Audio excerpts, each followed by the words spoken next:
on this balmy afternoon of -5 or -6, I think, outside, much better than the last 45 that we were at, where it was very, very cold.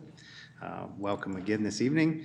Council, you have before you an agenda for consideration. I'd like to move 5.1 and 8.1, Genesis on the Lake Municipal Reserve Land Swap, up in the agenda to deal with this after item 3, our public input session. Councillor Laurie, I need a motion, please. Thank you, Deputy Mayor. I move that Town Council accept the regular council meeting minute agenda as amended. All those in favor? Carried. Thank you. This is where we have public input session. This is where we're giving the opportunity to the public to speak to anything that's not on the agenda this evening. Is there anyone in the audience that wishes to speak to something that's not on the agenda? If you come forward and state your name, if you can sign on the sheet there.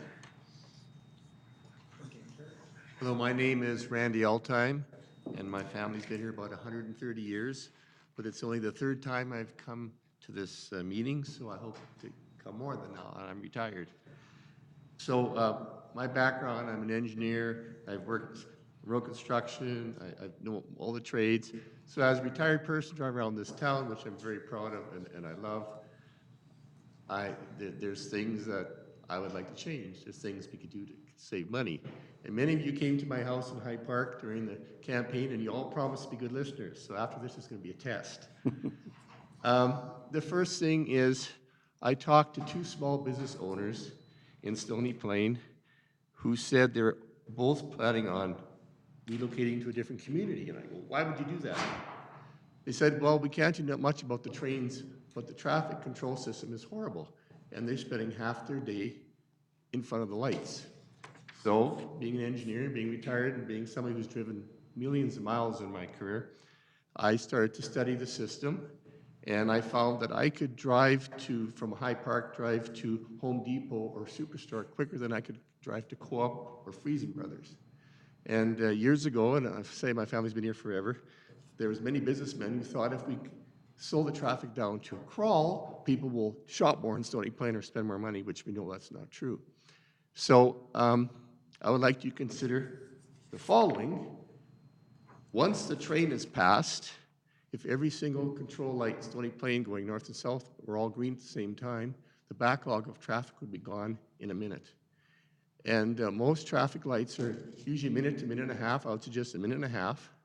I also know that we get signals off of CN's traffic control, and we could actually have it so that once the arms go up, every traffic light in Stony Plain that goes north and south all turn green. And in conjunction with that, right now the traffic lights are almost staggered, so you can make 1 light, maybe 2, and then you stop. And these contractors said, so because of that, they end up zipping in and out of residential areas, which we don't want. So the economy is bad. People are hurting. Let's not take the 10 or 20% profit that these men are making and take it away by them sitting in front of the lights. They said we can't charge our customers more because we have to go back and forth to the shop for a part. We all know, have had the serviceman who says he's got to go back to the shop for a part. It used to take him 5 minutes, now it takes him 20. And so this is something that wouldn't cost the town anything. I heard in the past people say, well, by staggering the lights, it's safer. There's absolutely no study to support that. So that's my item number 1. I ask you to please consider controlling these lights so they all go green at the same time. You should be able to get from Hyde Park to Freezing Brothers in 5 minutes, not 20. This summer I did a little test. It actually took me 20 minutes to get from Hyde Park to the Meridian Trailer Park. That's absolutely ridiculous. I could almost get to the West End in 20 minutes. So you're frustrating your people, it's costing people money, and it's a no-brainer that costs this council nothing to change. So that's item number 1. Item number 2 is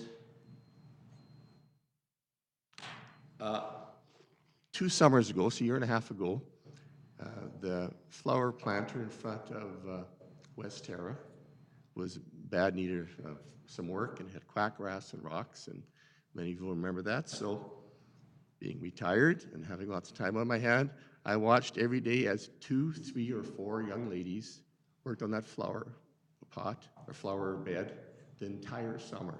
Take out your calculators and figure out what that costs this town. It's a fortune. I don't care if they were getting step money or whatever, it's still taxpayer money. So 2, 3, or 4 girls spent the entire summer taking each rock out. You know, it was actually ridiculous. A contractor could have been in there in a couple hours, taking all the dirt out, put in new dirt, you know, use the summer to kill all the weeds, and for a few $1,000s could have that done. So I started looking at how much money and how much time we spend on flower beds, which we all love, they're all beautiful. And what if I could come here with an idea that would cost the town probably half the money and it would still look beautiful? So 2 years ago, I told my 90-year-old mother she can no longer plant flowers because I don't have time to come and help her with it. And so we turned all her flower beds and ours into wildflowers. To do that, it takes you an entire year. You have to, first of all, have a bordered flower bed, which most of them in the town are bordered. And you have to spend the entire summer killing the quackgrass and taking weeds and rototilling. And once you've done that, there's no cost. It needs very little water, which now we're going to be paying a fortune for. It takes very little water, and once they take off, it's just as beautiful as all these hand-planted flowers we do in the town, which costs us a fortune. So I'm asking town council today to think of this very soon, you'll have to do it soon, to turn half the flower beds in Stony Plain into wildflowers by the end of the year. To do that, you would have to order a ton of seed from Apache Seed in Edmonton, which that's where we get our seed now, I believe. And it just takes a summer of weeding, rototilling, spraying, which I don't like, but we have to do that. Once you've killed the quackgrass, the wildflowers bloom. And plus, it's an environmental thing. We need wildflowers for the honeybees. We've all heard that. We need it in droves. We need half our flower beds converted just for the honeybees. So as a cost saving, and I heard also that the government's cutting back on the STEP program, so we won't have maybe all those young ladies to work on flower beds. And it's a win-win, and again, the town's gonna save money. So that's item number 2. Item number 3, I am concerned when the changes were decided on the water and sewer bills to download costs from, I guess it's infrastructure, sewer and water lines. I was very concerned. I believe you've created a monster which you can never control, because now everything in the world is going to be downloaded onto water and sewer, because it's something that you guys don't vote on. It's just a cost that follows through. So I went to the town office because I was concerned about my 90-year-old mother, and I was told by the lady in charge that the people who use little will actually save money, but the rest are going to pay more. Well, my mom is 91, she uses almost no water, and her bills are going up. So that was a complete lie, and if I was told that lie, maybe you were told that lie too before you voted on it. The costs on water and sewer are going to go through the roof, and you have no way to control it. And with less money coming from different sources, the town employees are going to have to find a way to download costs, and that's now the prize cow. So I want you to be very concerned about that and watch it like a hawk, because we can't have people paying $200-300 a month for water and sewer. The community of Stony Plain is hurting. 500 people lost their jobs at the coal mine. Most of them live in this town or in Waldman. We can't create more expenses. We can't download more expenses to the town residents. They can't afford it. We as a council have to reduce the cost. And I've given you a 1. I hope you will consider that. So thank you for your time. Thank you for coming this evening, Randy. There's some very good points that I'm sure administration has been jotting down very closely here. I'm just wondering if council has any questions for clarification. Councilor Laurie. Thank you, Deputy Mayor. And actually, thank you, Randy, for the presentation. This question is to administration. In respect to the lights, when we talk about 779 or 5th Meridian, do we have direct control over the programming, timing, et cetera, of those lights, or is that something that we have to ask of Alberta Transportation and then they have the decision on it?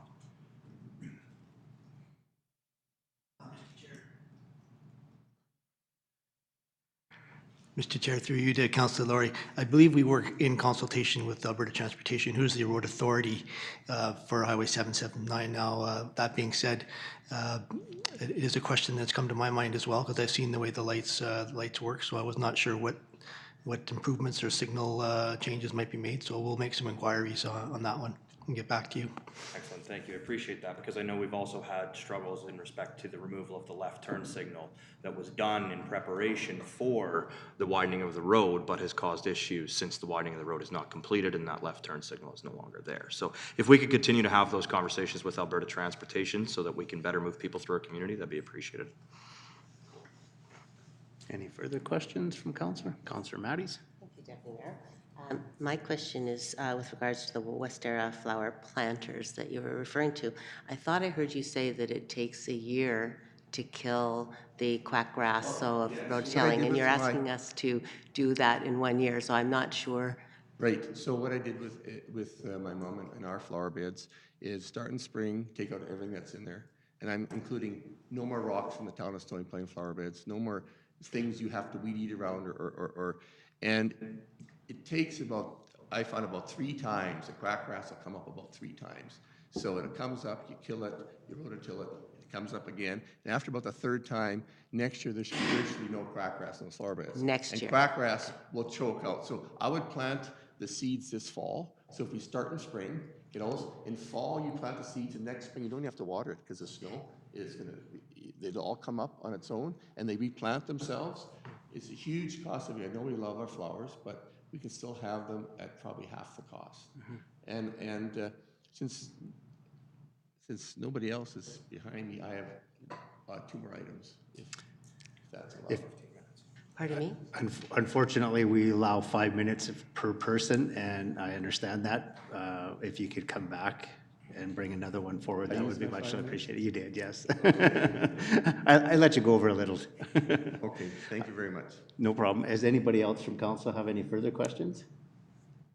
I just wanted to make one comment for you that at strategic planning, we did talk about the costs and downloading to our community, and we're very cognizant of that, and we're going to work very hard going forward to ensure that we're not, that we're, because all of these things are a tax one way or the other, right? So we want to make sure that we're not overtaxing people, because exactly what you said, people can't afford it. When I went to the town and I talked to the lady in charge, and she says, we're finally charging people the true costs of water and sewer. And I said to her, well, who paid for it before? Because either it's on my taxes or my water, I'm still paying it. Like, nobody from another town paid my water and sewer fee. Like, so if there's costs, just there's some families out there that are gonna really be hurt. My water bill, just me and my wife, was $170 in the winter here. What's it gonna be in the summer? We had a summer last year where we didn't have to water anything. What if we have a dry summer? Like, it's gonna hurt people. It's so bad. And I'm worried about all that. It's gonna be an easy place to shift costs to. And I'm worried about that. So thank you for considering what I said, and I'll be at the next meeting to bring up. I do have a simple request that's not really agenda item. Can I have 2 more minutes? Okay, just a second here. I noticed our general manager was about to say something. Oh, thank you, Mr. Chair. Just while Randy, I'm sorry, I didn't get your last name, but while Randy's here, the flower beds is something that we are looking at implementing some new concepts, and so this information is helpful. Maybe not for this year, but for future years, like was suggested. So just for council's awareness, that is something we're very high on our list of things that we're working on. Thank you. Thank you. The last time, you have to give me another minute because the time is of the essence. Again, I'm an engineer, I've done construction, I know every trade. The new concrete corners we have on Main Street with the wood that's attached to it, any of you drive past, you'll see that. To do that, you can do that, but you have to leave a gap underneath the wood, because what happens is the water sits there and it wicks up, and you'll notice if you drive by, the water is wicking up in those boards. In about a year or 2, the town authorities are going to have to change all those. It's going to cost us thousands of dollars. It was improperly installed. I don't know what leverage we have, but they need to have a gap underneath the wood, same as on the garbage cans. That wood, I believe it's a hardwood, it's probably cost us a fortune, and it's going to be rotten in 1 or 2 years. So while we still have these people there, they have to have space, they have to cut a space underneath all that wood on everything, or it's gonna be rotten, and we can't afford to change it. The last item. So unfortunately, if you could come back, It's just a request for help. My co-op number's #1. My grandpa started the co-op. And I'm working on a project, it's called the Original 9. When you walk into the hardware co-op in Stony Plain, you see pictures of Saskatchewan. I say, why aren't the Original 9 members on the wall? There's 80,000 members now, my grandpa started it. And I'm sort of proud of that, and I'm trying to find information. I went to every single place in town, I can't get information. I said, I'm not asking for information about 1842, I'm asking information for 1942, and absolutely nobody will help me. I've gone to Multicultural Center, I've gone to... maybe administration, if you could help the gentleman a little Direct bit. somebody to help me, maybe we'll get help, because I'm working on, the story is, if you walk into the co-op, administration office, you'll see the sign, started in 1946. The unfortunate thing is the co-op is something totally separate from the town, so. The town has data, do they have the business licenses for 1942? Do they have an aerial photograph from 1942? Okay, so what I'll stop you there, Randy, because we only have a certain amount of time in council for that. And what I will do is, if you can come back to the town office and go see administration at the front. I'm asking you for help. I wouldn't be here. Yeah, so I'm going to ask Ian, our general manager, if you would take a few minutes to meet with Randy to see if there's something that we could find that may help him out. That would be a great from an administration aspect. So you now have a name. If you come back, he will be happy to help you for a few minutes. Thank you, Ian. I appreciate that. Thank you for coming down tonight, Randy. We appreciate all your thoughts, and I know that this council is working very diligently on costs related to what you're talking about. The water is definitely a concern. I have a conversation on a regular basis with multiple people in town. I have heard quite a few people comment that their water bills have gone down, so I know some of them that are running day homes that their cost has actually come down. So I've had that conversation, and I have heard the opposite as well. So there is some, I know one of the things that we have to be very cautious of is to watch what we're using, and that's the way it was geared, was so that it's a user pay atmosphere, so you are within your realm to be able to control that. So again, it's something that we watch on a regular basis. We listen to all of our residents.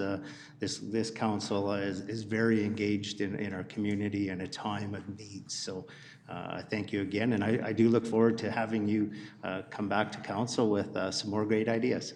Thank you for coming down tonight.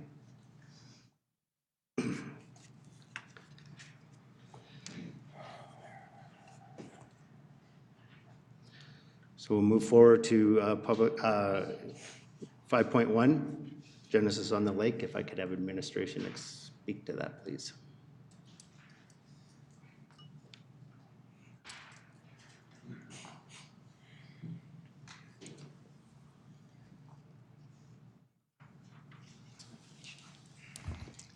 Thank you, Mr. Chair. So in relation to the municipal reserve land swap request, that the applicant approached us just this weekend and asked us to postpone the item, and did not give us any more information other than that. They did mention they would not be prepared to attend the public hearing today because they were working on whatever they're working on. So we've put together this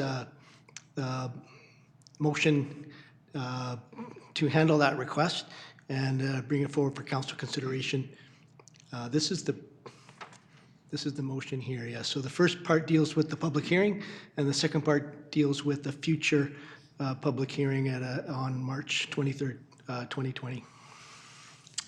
Okay, so I heard you represent just a second ago that you have no idea why the developer wanted this to be delayed. A couple of things come to mind. I'm just wondering if this will be any representation, a delay in the developer's eyes from the town. Mr. Chair, so the town has not, the applicant did not indicate it had anything to do with the town and delays from the town. It was at their own choosing and their own, for their own reasons, which, it would be speculative for me to provide any more information. Thank you. Any questions from council? Councillor Laurie? Thank you, Deputy Mayor. Through you to administration, I see the second portion of this is authorize administration to proceed with newspaper advertising and notification of public hearing to be held. We've already undertaken that. That costs the town money every time we have to do that. Given the fact that the developer has requested to postpone this and was not prepared to be here tonight, is that a cost that could be applied to the developer in some way for the delay? Because the town has already undertaken this. The town was prepared to have this public hearing this evening.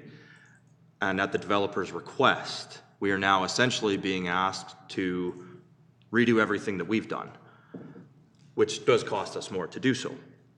And so I'm curious as to what options council has in respect to that. Mr. Chair, through you to Councilor Laura, yes, that is a reasonable question and a reasonable request.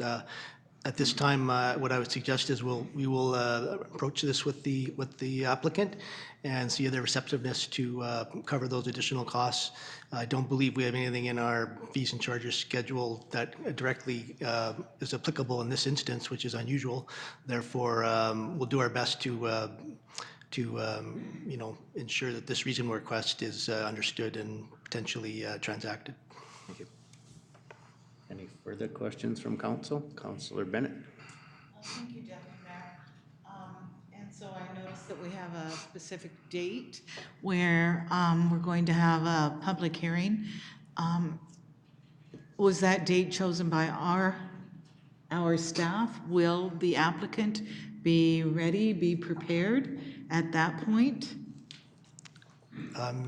Mr. Chair, through you to Councillor Bennett, that date was suggested by the applicant himself, and so we agreed to that date based on their understanding that they would be prepared, ready to go at that time. Any further questions from council? Having seen none, I have one. Is this not just a bylaw that's required, as we've already passed the rezoning? So if that is the case, then why would we want to incur more costs from the town aspect just to meet somebody that already knew that there was a meeting for tonight? Mr. Chair, that's a reasonable question. This is a rezoning. It's strictly an MR disposition and replacement bylaw, so the rezoning has already been taken place with it for the subdivision. This is simply because of the situation with the MR, a bylaw was needed to handle that item only. So again, we can request that the applicant cover the additional costs for the town, and this is their request to us at this time, and I don't know what else to say other than it's council's pleasure tonight to continue or to grant them their request. There is no guarantee, though, that by asking him, there is nothing that we have in place that would actually be occurred to the developer at this time, is there? Mr. Chair, that's correct. I don't believe there's an additional fee envisioned for this type of situation, so I could be mistaken, but I don't believe so. Mr. Chair, all I would add is that council would have discretion to proceed with the public hearing as advertised tonight if they so wished. They would defeat this motion, or we would just proceed with the public hearing since it has been appropriately advertised as the other legislative option. Because the applicant has requested this, this is why this motion is coming forth tonight. Councillor Myers, if you could make that motion. I make a motion that town council postpone the public hearing for bylaw 2628/DNP/19 for the purpose of disposing and designating municipal reserve lands to facilitate a municipal reserve land swap between Plan 132/3523 Block B Lot 2 and Plan 132/3523 Block 7 Lot 41 MR to March 23rd, 2020, and 2, authorize administration to proceed with newspaper advertising and notification of a public hearing to be held on March 23rd, 2020 for bylaw 2628/DNP/19. Thank you. Any further discussion from council? Councillor Bennett? Thank you, Mr. Mayor. So, to administration, what would happen if we defeated this motion tonight? Where would that leave us? Could we continue on with, I believe it's readings 2 and 3 of this bylaw? Mr. Chair, through to Councillor Bennett, good question. So the public hearing, if this were defeated, the public hearing would proceed.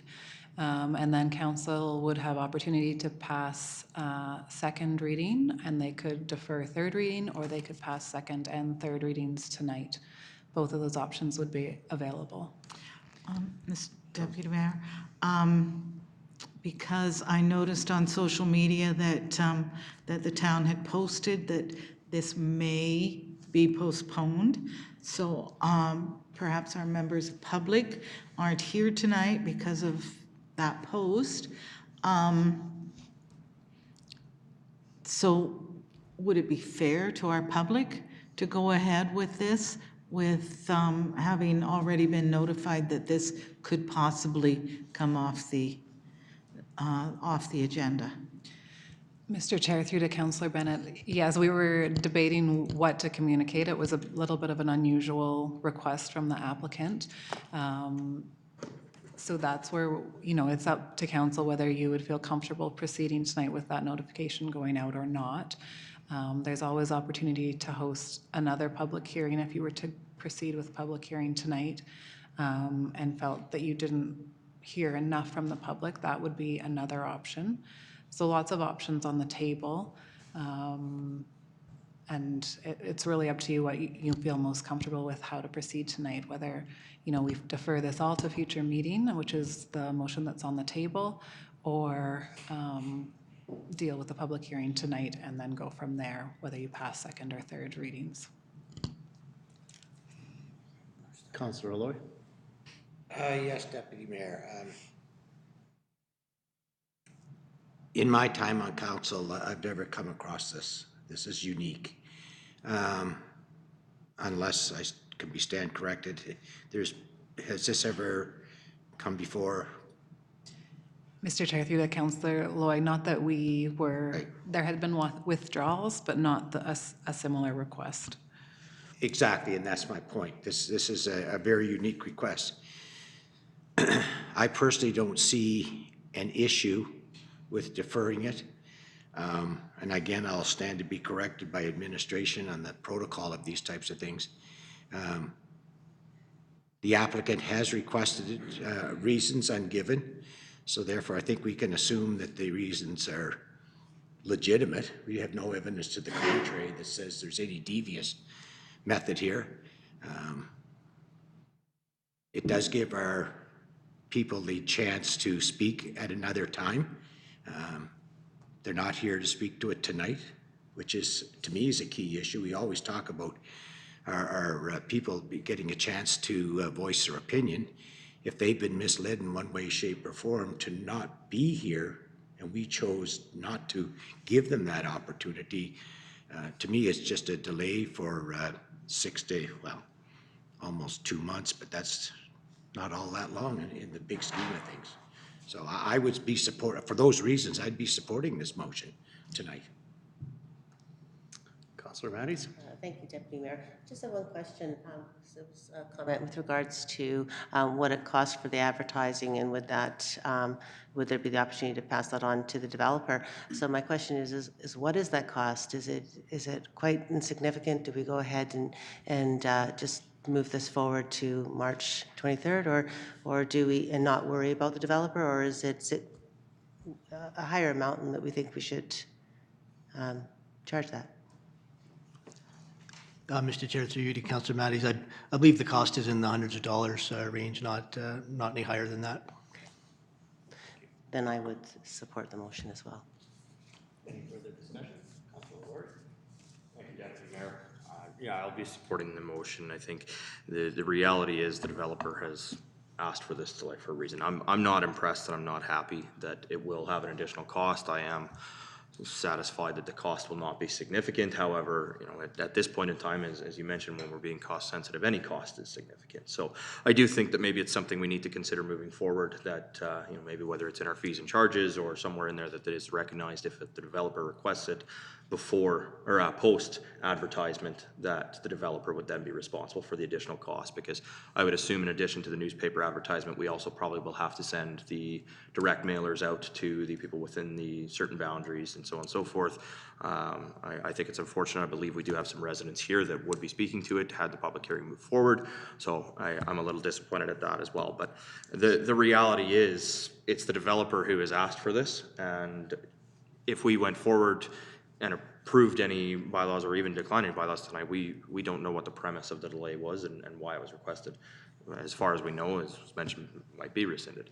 I think it's important, though, that we recognize, too, that this is strictly for the MR swap and that the rezoning of the subdivision is already completed. And so we need to be very cognizant of that as well. So with that, thank you for the opportunity. Thank you. Any further discussion? I'll call the question. Those in favor? So carried. Thank you. Move on to 4.1. Regional Transit Service Commission presentation. Alan, if you want to come forward. Mr. Chair, I believe we have to deal with 8.1. Oh, Yeah, right. did I miss something? Sorry. Oh, right, the bylaw. Okay, sorry. Councillor Boy. Yes, the town council refers second and third reading to bylaw 2628/D&P/19. Genesis on the lake stages 4B and 4C municipal reserve land swap back to administration until after the public hearing has been held on March the 23rd, 2020. Anything from council? No. Administration? I'll call the question. Those in favor? Carried, thank you. Now we can move on to 4.1.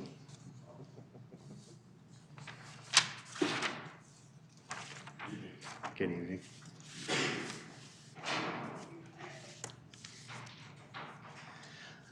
I know we all think we know who you are, but if you want to introduce yourself and sign in again, that would be great. Forgive me for my voice this evening. Yes, thank you. My name is Alan Tom, Associate Partner with Ernst & Young. I'm here to present on the final report for the Regional Transit Service Commission work that all 13 municipalities in the region have been taking part of over the last number of months. So I will just run through the presentation. It'll take about 15, 20 minutes or so. Feel free if you have questions along the way, we can stop and go through them.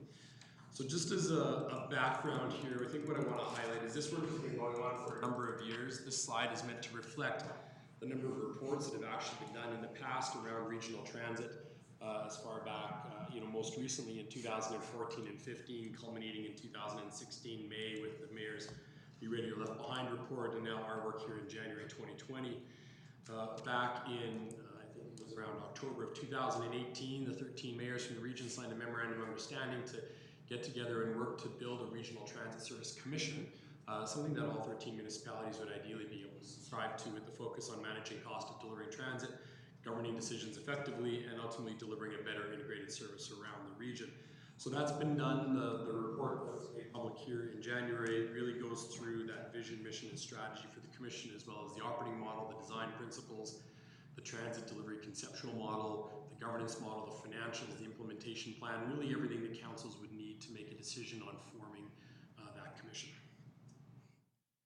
Just a little bit of background in terms of the case for change, and really there's two main criteria around that. There's the meeting current and future mobility needs of the region, but there's also that need to use resources more efficiently and effectively.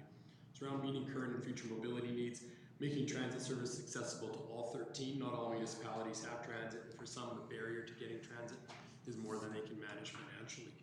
Improving the connectivity of transit services, so again, how do we move people around the region rather than just in and out of the downtown core of Edmonton, primarily for employment and education purposes.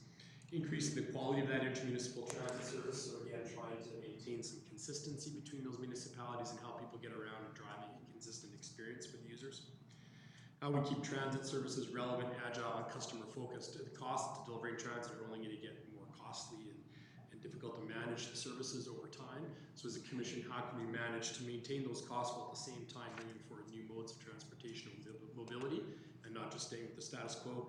And finally, how does bringing that commission forward start to attract people and business investment around the region rather than having today 8, soon to be 9 different transit agencies versus 1 transit agency to work around delivering mobility in the region. We've heard many times from around the business community as well, the need for one agency and how businesses don't want to work across multiple municipalities in terms of trying to determine their transit needs to attract employees. On the right side, using resources more efficiently, so this commission can realize through efficiency savings about 5.5 million in efficiencies. Yes, there are some additional costs to run the commission, so net it's able to realize 3.4 million of efficiencies a year that can then be reinvested back into transit services. Increased flexibility to match transit demand with fleet capacity, so rather than each municipality is delivering transit looking at what their specific 1 or 2 or 3 bus needs are, managing that fleet across the region and trying to balance investments. Improving the ability to perform transit planning alongside land use and transportation cohort planning. So we know that transportation planning is being done on a regional level, you know, at the same time trying to mirror that transit planning into that transportation planning. People are making land use decisions around where to make more significant investments, either for transit-oriented development or park and rides or bus barns, whatever the case may be, doing that regionally instead of just for specific municipalities' needs, which ideally will start to smooth capital investment over time as well. Reducing the complexity and effort to coordinate and deliver transit across their key municipalities. Certainly that's complicated, linking schedules, getting that synchronization going, making sure that people can move across the region. And then again, concentrating the expertise and capacity to deliver service. So there's a lot of very capable people in the region who do transit planning and transit delivery, but they're doing it for the municipality. So when you bring all those people together and you start to drive across the region, you bring the best ideas together at one time. So really trying to make sure we don't do more of the same and really accelerate that transit model for the future. Really, I should just highlight, when we're talking about the future, we're not talking about, you know, the business case in the report runs to the end of 2026. But really the intent of the commission is to look 10 years, 20 years, 30 years beyond and to position the region for mobility of people well beyond that 2026 mark that the business case runs to. So I'll highlight a couple of things in terms of strategy and operations. And you can see on the screen the 7 or so: customer experience, service delivery, future mobility, fiscal responsibility, people, culture, growth, and sustainability and safety. Those are the main pillars that the transition team focused on in terms of developing the commission and its areas of focus. You can see the descriptions there, but really the right-hand side highlights the purpose: bringing municipalities, transit services together for the benefit of one region. That vision, experience the future mobility where you can go any place at any time in the way you choose. And really, I think the mission which galvanizes, which is to enable a variety of sustainable mobility options that best serve our region's people and communities. So that's a variety of options. Today, yes, it's buses, right? Primarily that is the mode of transportation for transit. It's a bus in and out. It's got LRT in the city. But really expanding that, does it have to be a 40-foot bus? Can we use smaller vehicles? How does rideshare start to work as that becomes more pronounced in the region? How do other forms of first kilometer, last kilometer mobility?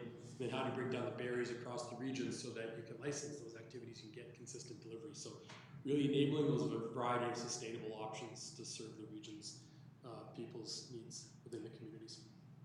So what does transit service delivery look like? You can see a map on the left around the region, and again, this is to highlight the regional component. Every municipality still has their local transit services, and while this report contemplates that movement of that local service in to the commission, with the exception of the City of Edmonton, which occurs sometime after 2026, this really highlights the regional component. You can see that municipalities, you know, it starts to work around the region. You can see down in the left, we've got Stony actually coming into the system now with the light blue dash bar coming into Spruce Grove, and then accessing the rest of the system out into West Edmonton, East, Southeast.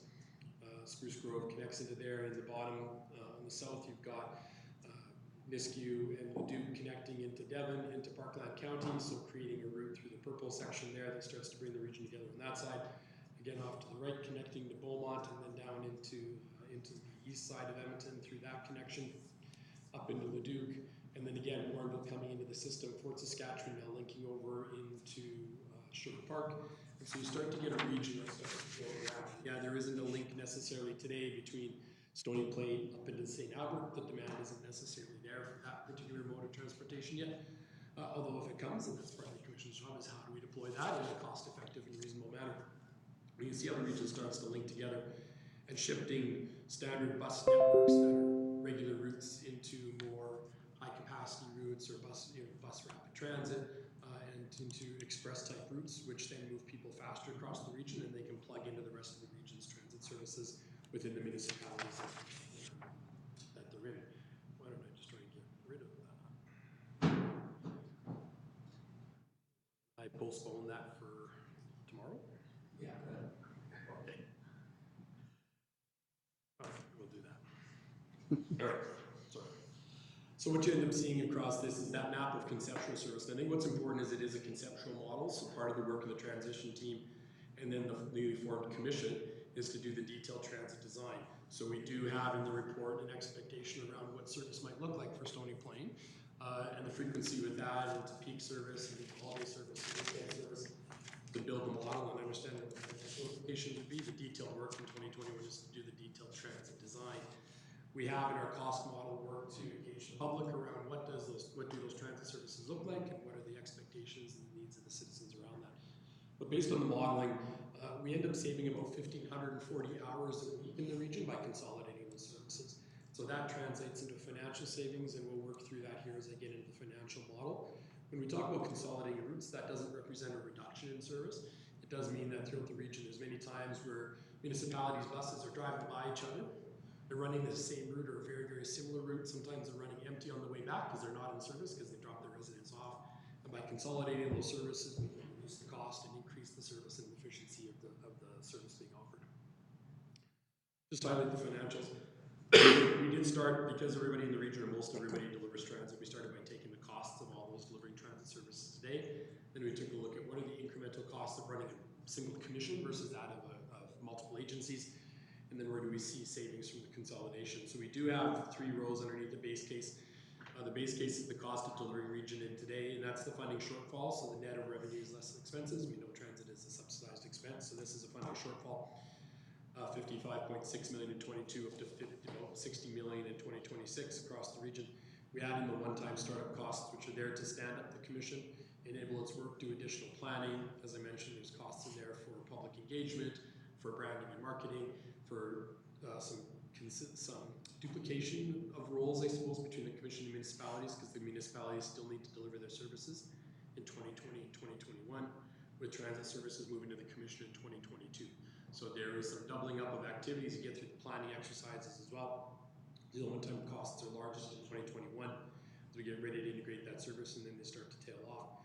We have recurring incremental costs on the third row, which are costs that will continue to be experienced within the commission. They don't go away. They're there largely because of additional staff capacity that's required, as well as some other costs. So they're permanent. You'll see them run out into 2026, the end of the business case, and they will continue beyond that. Then we reduce those incremental costs by our service efficiencies. So I talked about 1,540 or so hours of efficiencies. We take that 1,540 hours, you can't get everything all at once. So we gradually recognize those efficiencies. And the other important component of that is we want to make sure there's not a degradation of service in the municipalities that are transferring transit services in, or that the commission doesn't have a reputational impact by moving services in that are so lean that it can't serve the demands of the residents. So we've taken a contingency of hours, about 700 hours a week off of that number, and reduced the savings to 850 hours a week, so that there's room when the commission deploys the service. If you have to run an extra bus because somewhere no standing room, or if you have to change the configuration of the service to make sure the residents aren't having a decline in service for what the conceptual model said, that there's room to do that without a negative financial implication of municipalities. So we can save up to about 5.5 million, see that in 2026, of savings a year at 850 hours a week. What we've done is we started to recognize those savings as a smaller percentage in 2022 when we start to consolidate service, and started to recognize an increased amount of savings over the years up until we get to 2026. Recognizing it takes time to get those efficiencies, recognizing also that we may want to provide different service or additional service to make sure that everybody is having a consistent experience across the region. Suffice to say that RTSC funding shortfall, we realize that the savings actually outweigh the incremental costs by the time we get to 2024. So while there's an annual funding shortfall, that shortfall increases in 2020 through to 2023. You can see the numbers there, $881,000. That should be $4,401,000, 1.16 million. Eventually, the savings do outweigh those incremental costs, and it starts to move forward where we have savings within the system. And the bottom right green box of 3.364 million is what we can start to realize on a perpetual basis per year in savings. At this point in time, those savings would be reinvested back into transit. They wouldn't be redistributed back to the municipalities by way of a reduction in cost. That being said, the board governance, which we'll get to, could make a determination otherwise, but the intent of the commission was always to take the savings and be able to reinvest them in improved transit in the region as opposed to reducing the cost lower than what municipalities would be paying today.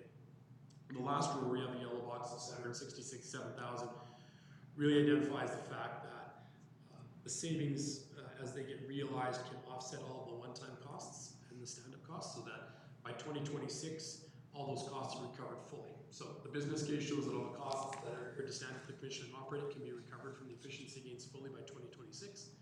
And then you have a steady state savings of 3.4 million following. One thing I'll say on the financial model is we have not built in any additional savings that may come, or any reduction in costs that may come from additional revenue sources that may come through. So this model does not expect a larger ridership. It doesn't reflect fare increases. It reflects pretty much a status quo for ridership and fare structures.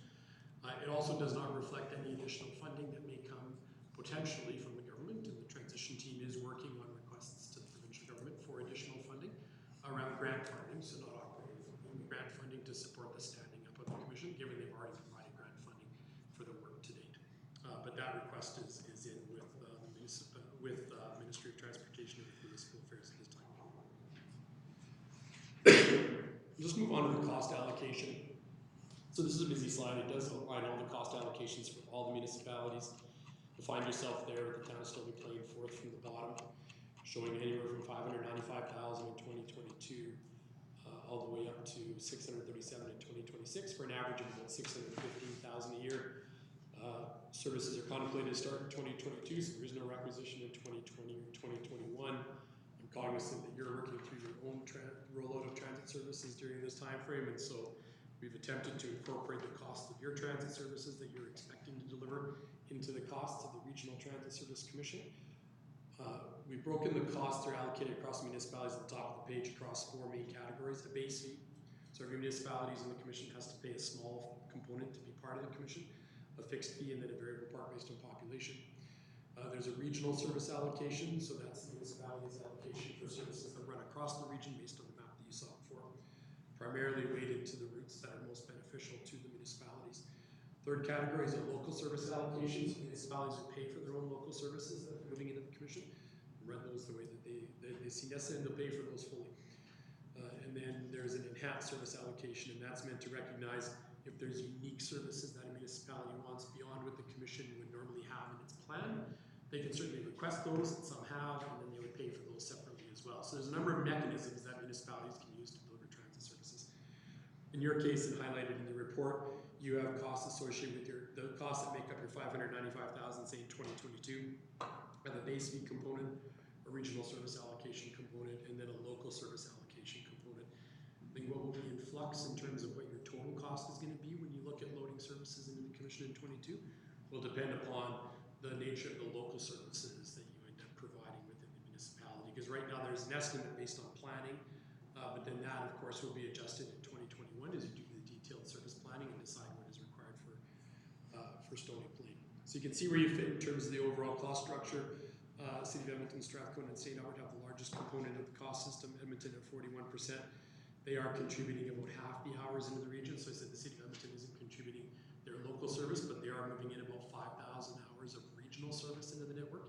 And then everybody else is moving their other hours in as well.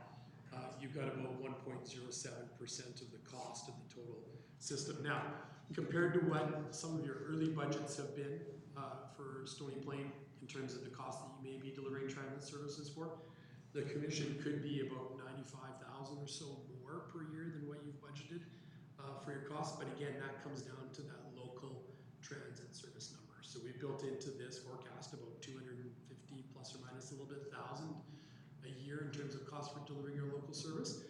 But we've spoken before, if your local service adjusts to basically being on the end of the regional routes that come in to start that local services, then you're not looking at that kind of a local cost. So whenever you shift your local service by, that's the amount that your requisition will shift up or down by, and that will see a direct change in your costs. So I think it's important to understand how does it govern when you have such a large number of municipalities. Each municipality, first of all, sits on the board. So the board will be comprised of, if all 13 municipalities join, and everybody's going to vote over the end of February, beginning of March. If all 13 municipalities join, then each municipality will have one of 13 votes at the table. So it's not weighted on population, it's not weighted on tax assessment base or anything like that. It's one vote per municipality. There's two decision structures. There's simple majority, which are for basic decision making. Those are 50% of the board plus one, so that would be 7 of the 13. The more significant financial matters, strategic planning, annual plans, those require a double majority of 2/3. So you need 2/3 of the board members, which would be 9 of 13 municipalities, plus 2/3 of the cost. So when you take a look back at the cost structure, you can see the municipalities. While you need 9 municipalities to say yes to a vote, you would also need 2/3 of that cost structure, which typically then would be the city of Edmonton plus others, right? So the benefit of the structure is that no 1, 2, or 3 municipalities can force something on the rest of the municipalities from a cost perspective or a significant planning item, because you would need 9. And while there's a lot of differences certainly around the municipalities in the region in the way they operate and their citizens and the types of businesses they do and social, one thing is in common, that most of them have similar economic conditions. And so the concern that I would always hear is, how do I know that we're not going to get a significant cost passed on to us that we have no control over, because we only have 1% of the total cost structure, and it's kind of small in terms of the overall service, but you have 1 vote out of 13. And so it would require 9 to force something upon the rest of them. Force might not be the right word, but to move something through the rest of the commission. And if it had a negative consequence to one, it'll likely have a negative consequence to the rest. So 1 or 2 municipalities can't make something happen. 1 or 2 municipalities could stop something from proceeding, right, from a planning or financial perspective, but they can't force that to happen. So it really does force a collaborative nature around the planning, cost, and investment structures. Bylaws are being drafted according to the MGA. It does get stood up under the Municipal Government Act. So once all municipalities have voted, then the application will get made to the province of Alberta sometime in March or early April for the Regional Transit Service Commission to be established. Now, there was one, as the transition team worked through the governance model, they did say within 2 years they want to have an independent review of that governance structure. 13-member board is quite large, but everybody felt that they needed that at the beginning to work through with each other in terms of how transit services are going to be governed. But in 2 years, there'll be an independent review of that structure. Is it being effective and efficient in its decision making, or is it kind of hamstrung? You can't make those decisions. So is it effective? Is it efficient? How's the board size? The composition is its objectives. Otherwise, each municipality will delegate an elected official from council to represent them. From the business case, everybody would talk typically around the financial. What's it going to cost? What's it going to cost? Certainly, we've assessed that. It's in the report. We recognized a number of other accounts from a business case perspective. So from a financial side, certainly it's positive 3.4 million of net savings a year from running the business case and the ability to streamline further years around capital investments and operating investments. The transit user count, so those who take transit, really providing that seamless, more efficient movement of people across municipal boundaries, which this accomplishes. From a service provider account, so municipalities that deliver transit services today, provides them more equipped to action regional objectives and engage with stakeholders to enlist support in transit services. Not to mention the fact that municipalities no longer actually have to deal with the operations of their transit services, they just have to liaise with the commission. Community count, so what does it do for our citizens? And so we hear many times we want our citizens to be able to live, work, play where they want to. So how do we retain our citizens? So again, through the delivery of that transit service, we can become less reliant on personal vehicle use, have more choice when it comes to where they want to live, work, and play. Not just movement for education purposes or employment purposes, but also for social purposes. Economic account, we discussed that a bit at the beginning around regional transit providing and improving connectivity and therefore economic growth within the region, attracting investment. And then from an environmental account, clearly there's benefits around reducing congestion, managing greenhouse gas emissions, deciding how you want to deploy a fleet, what type of vehicles you want in this fleet, managing your overall environmental footprint.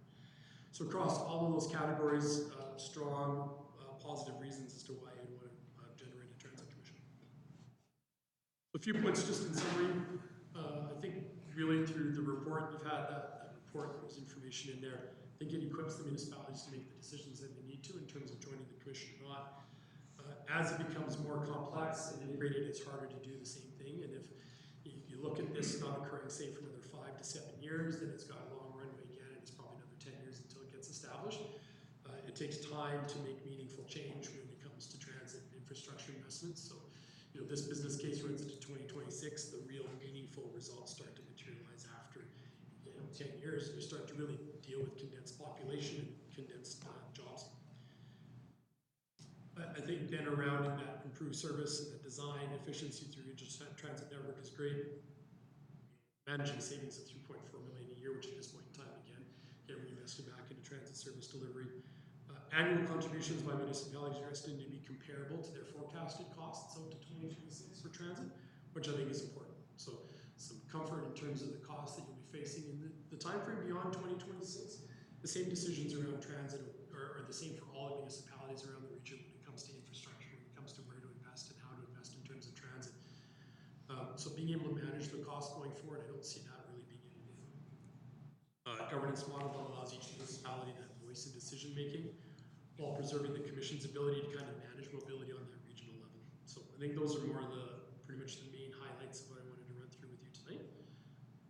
We'll stop and see if you have any questions. Thank you, Alan, for the presentation tonight. Any questions of clarity from council? Councillor Myers. Thank you, Your Worship. Through you to Alan. So just going back to your governance part, and just the question that you had said, of course you want to know how, so I can appreciate your point there. My question is, can the commission force a service level on us? Like if we just wanted a regional say, and down the road we lower the board number, we are counting on like maybe a regional partner to represent us, and they say, oh, well, Stony Plain needs a local route. Is that something that would happen? So I would say no. There's service guidelines, and in the back of the report there's 100 pages that talk about service guidelines. Those are regional. The local have to be developed as well, but they are guidelines. I think the main thing in the region would be is if a municipality didn't want to support the regional network, there would be a discussion at the table. Okay, so if you wanted to say, I don't want to run that regional route anymore, I don't want anything to do with it, and then it impacts how the rest of the region is impacted by that, I think you would get into a discussion around, okay, if you want to adjust that kind of service, there's some implications. But as far as local service go, no, I can't see the commission wanting to, say, force a municipality to take a certain level of service that didn't make sense. And one of the reasons why the board structures, there was discussion anywhere from a board composition that doesn't have any elected officials on it, that is all skills-based board members, which some commissions have, through to a hybrid, a combination of those two through the elected official. The reason it was at elected official is just to make sure that in the early stages at least that you don't have, let's say, transit planners say, well, really this is the best practice and we're going to put these services out there and everybody's going to pay for it and then we'll build it from there, and it's cost prohibitive for the municipalities. So this allows the municipalities to kind of say, okay, well, hang on, the costs associated with that don't make sense, they can't be borne, and they're likely not going to be able to be borne by many of the region if they can't be borne by one. So the mechanism really to force services upon a municipality, no, I wouldn't see that happening there. And in the bylaws, I would expect, we've drafted a clause, I would expect that it would stay. Talks about if a cost increase due to a certain level of service to a municipality exceeds a certain percentage, then the municipality has a right to veto that service level. So if somebody said, okay, you are going to do this because this is what we think you need to do, Stony Plain, right, for the benefit of the region, and that costs you a 20% increase in your costs, then no matter what the voting decision is, even if it was 9 in favor, if it's got that implication, you can say that's fine, but we're not doing that because of the cost structure. When we work, and we've had presentations from other commissions from across North America, those issues rarely, if at all, come up within the commission structure because it doesn't make sense for municipalities to try and force others to have services that don't make financial sense and have a ridership need, right, for those services.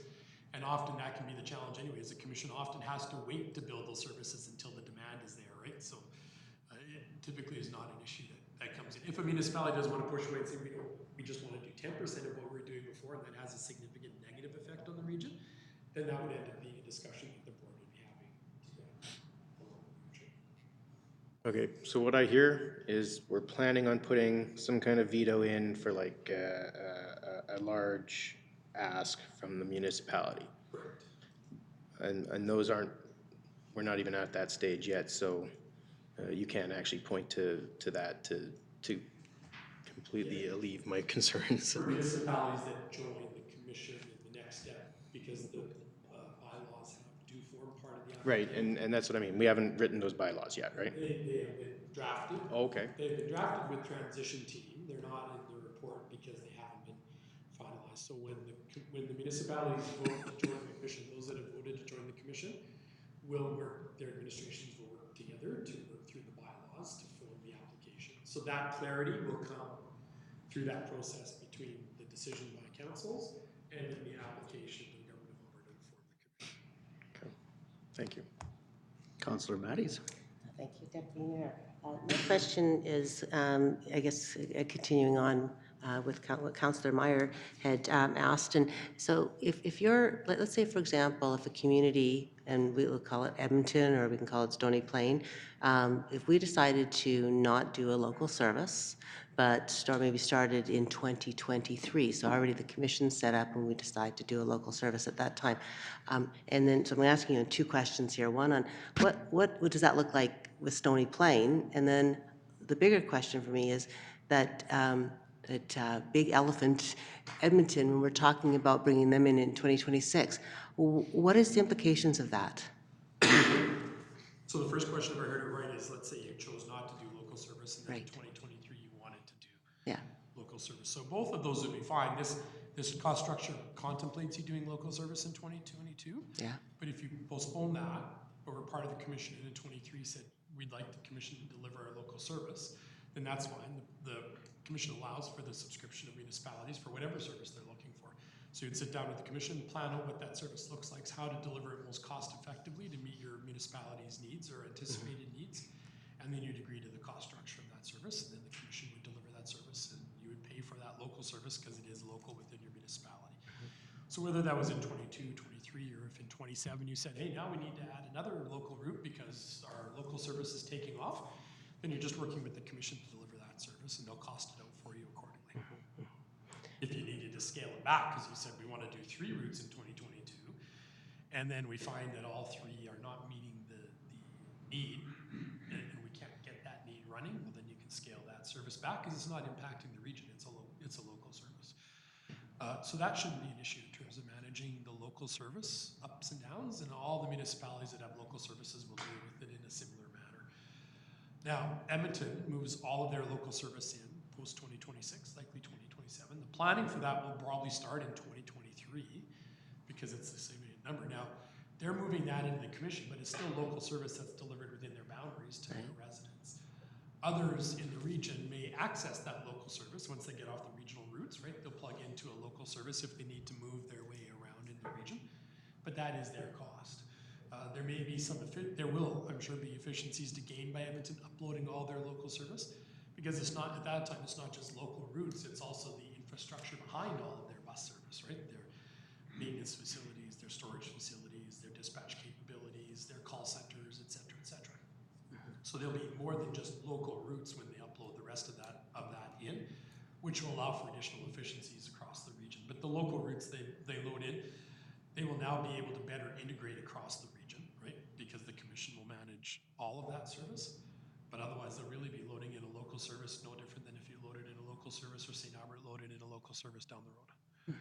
So but I just don't understand, for example, the capital. So we've got all these buses in Edmonton, and we have, so a cost that would that now be transferred to the commission, and what is the cost of the commission for that? And then secondly, the operation, when we look at, if we incorporate that, then what is the cost to the individual, the citizen that is using that? Because that's now part of a commission, right, in terms of the overall cost of it. Yeah, so if we talk capital, the same issue sits with the municipalities that have buses today that would move buses into the commission. And so there is a principle that says if the beneficial use of assets remains with the citizens of that region, so with the municipality, the beneficial use of the assets and their service levels are consistent and haven't changed or even possibly increased, but if the beneficial use is the same, then there's no compensation for those assets because they're still using them. So if a municipality owned a bus and their residents are using that bus, and then they transfer that bus into the commission, but residents are still using that asset, they're still getting the same service. There's not a compensation for that because beneficial use continues. Nobody's deprived of the use of their assets. And so that principle would typically apply as we look to standing up the commission now, but also then as additional assets are moved in. Now, the fact that Edmonton would look at moving local service in post 2026 is not written in stone. So that's a decision that the commission itself will ultimately make, the board will make, working with the city of Edmonton.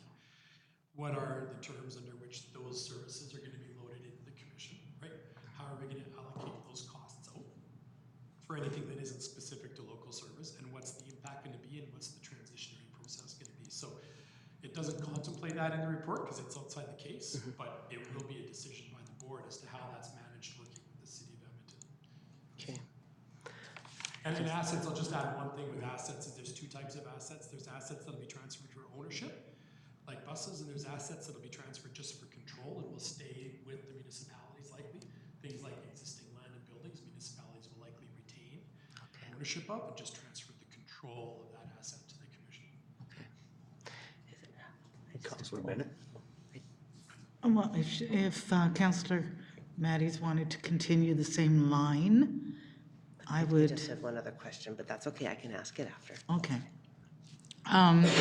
My first question, I have a couple also.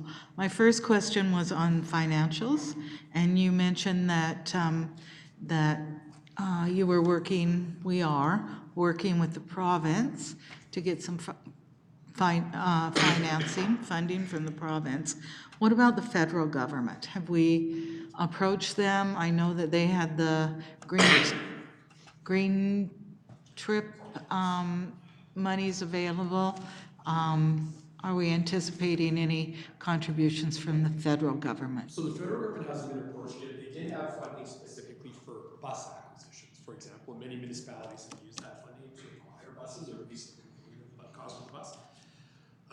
There are programs, we understand, with the federal government that support some municipalities in terms of jobs that this may be able to potentially access because you are talking about labor mobility within a region. But that's a process that has to happen after we deal with the provincial government first. So when I say we, I guess the commission. So the transition team and the chair and the vice chair are working with the province at this point in time, recognizing that there's a couple of contacts at the federal level.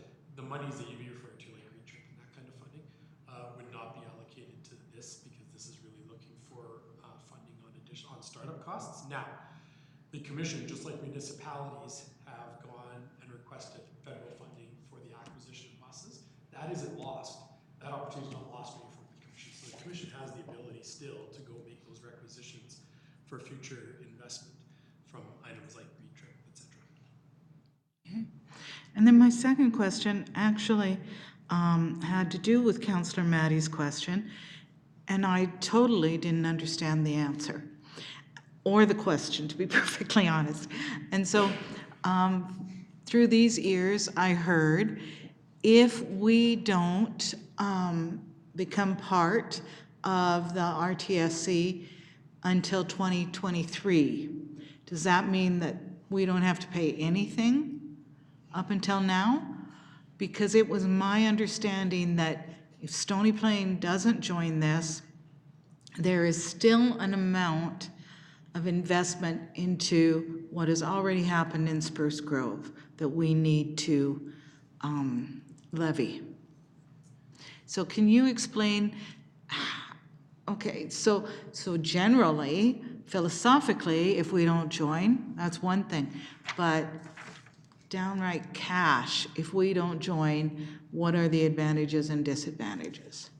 I'll break it up into two. Councillor Maddie's question was around the local services being implemented. Right. So there's two types of services right now contemplated for Stony Plain: local services and regional services. Right. So Joining the commission, you would be joining the commission for the regional services, and local services are budgeted for and contemplated in here, but would be determined to the magnitude and the extent over 2021.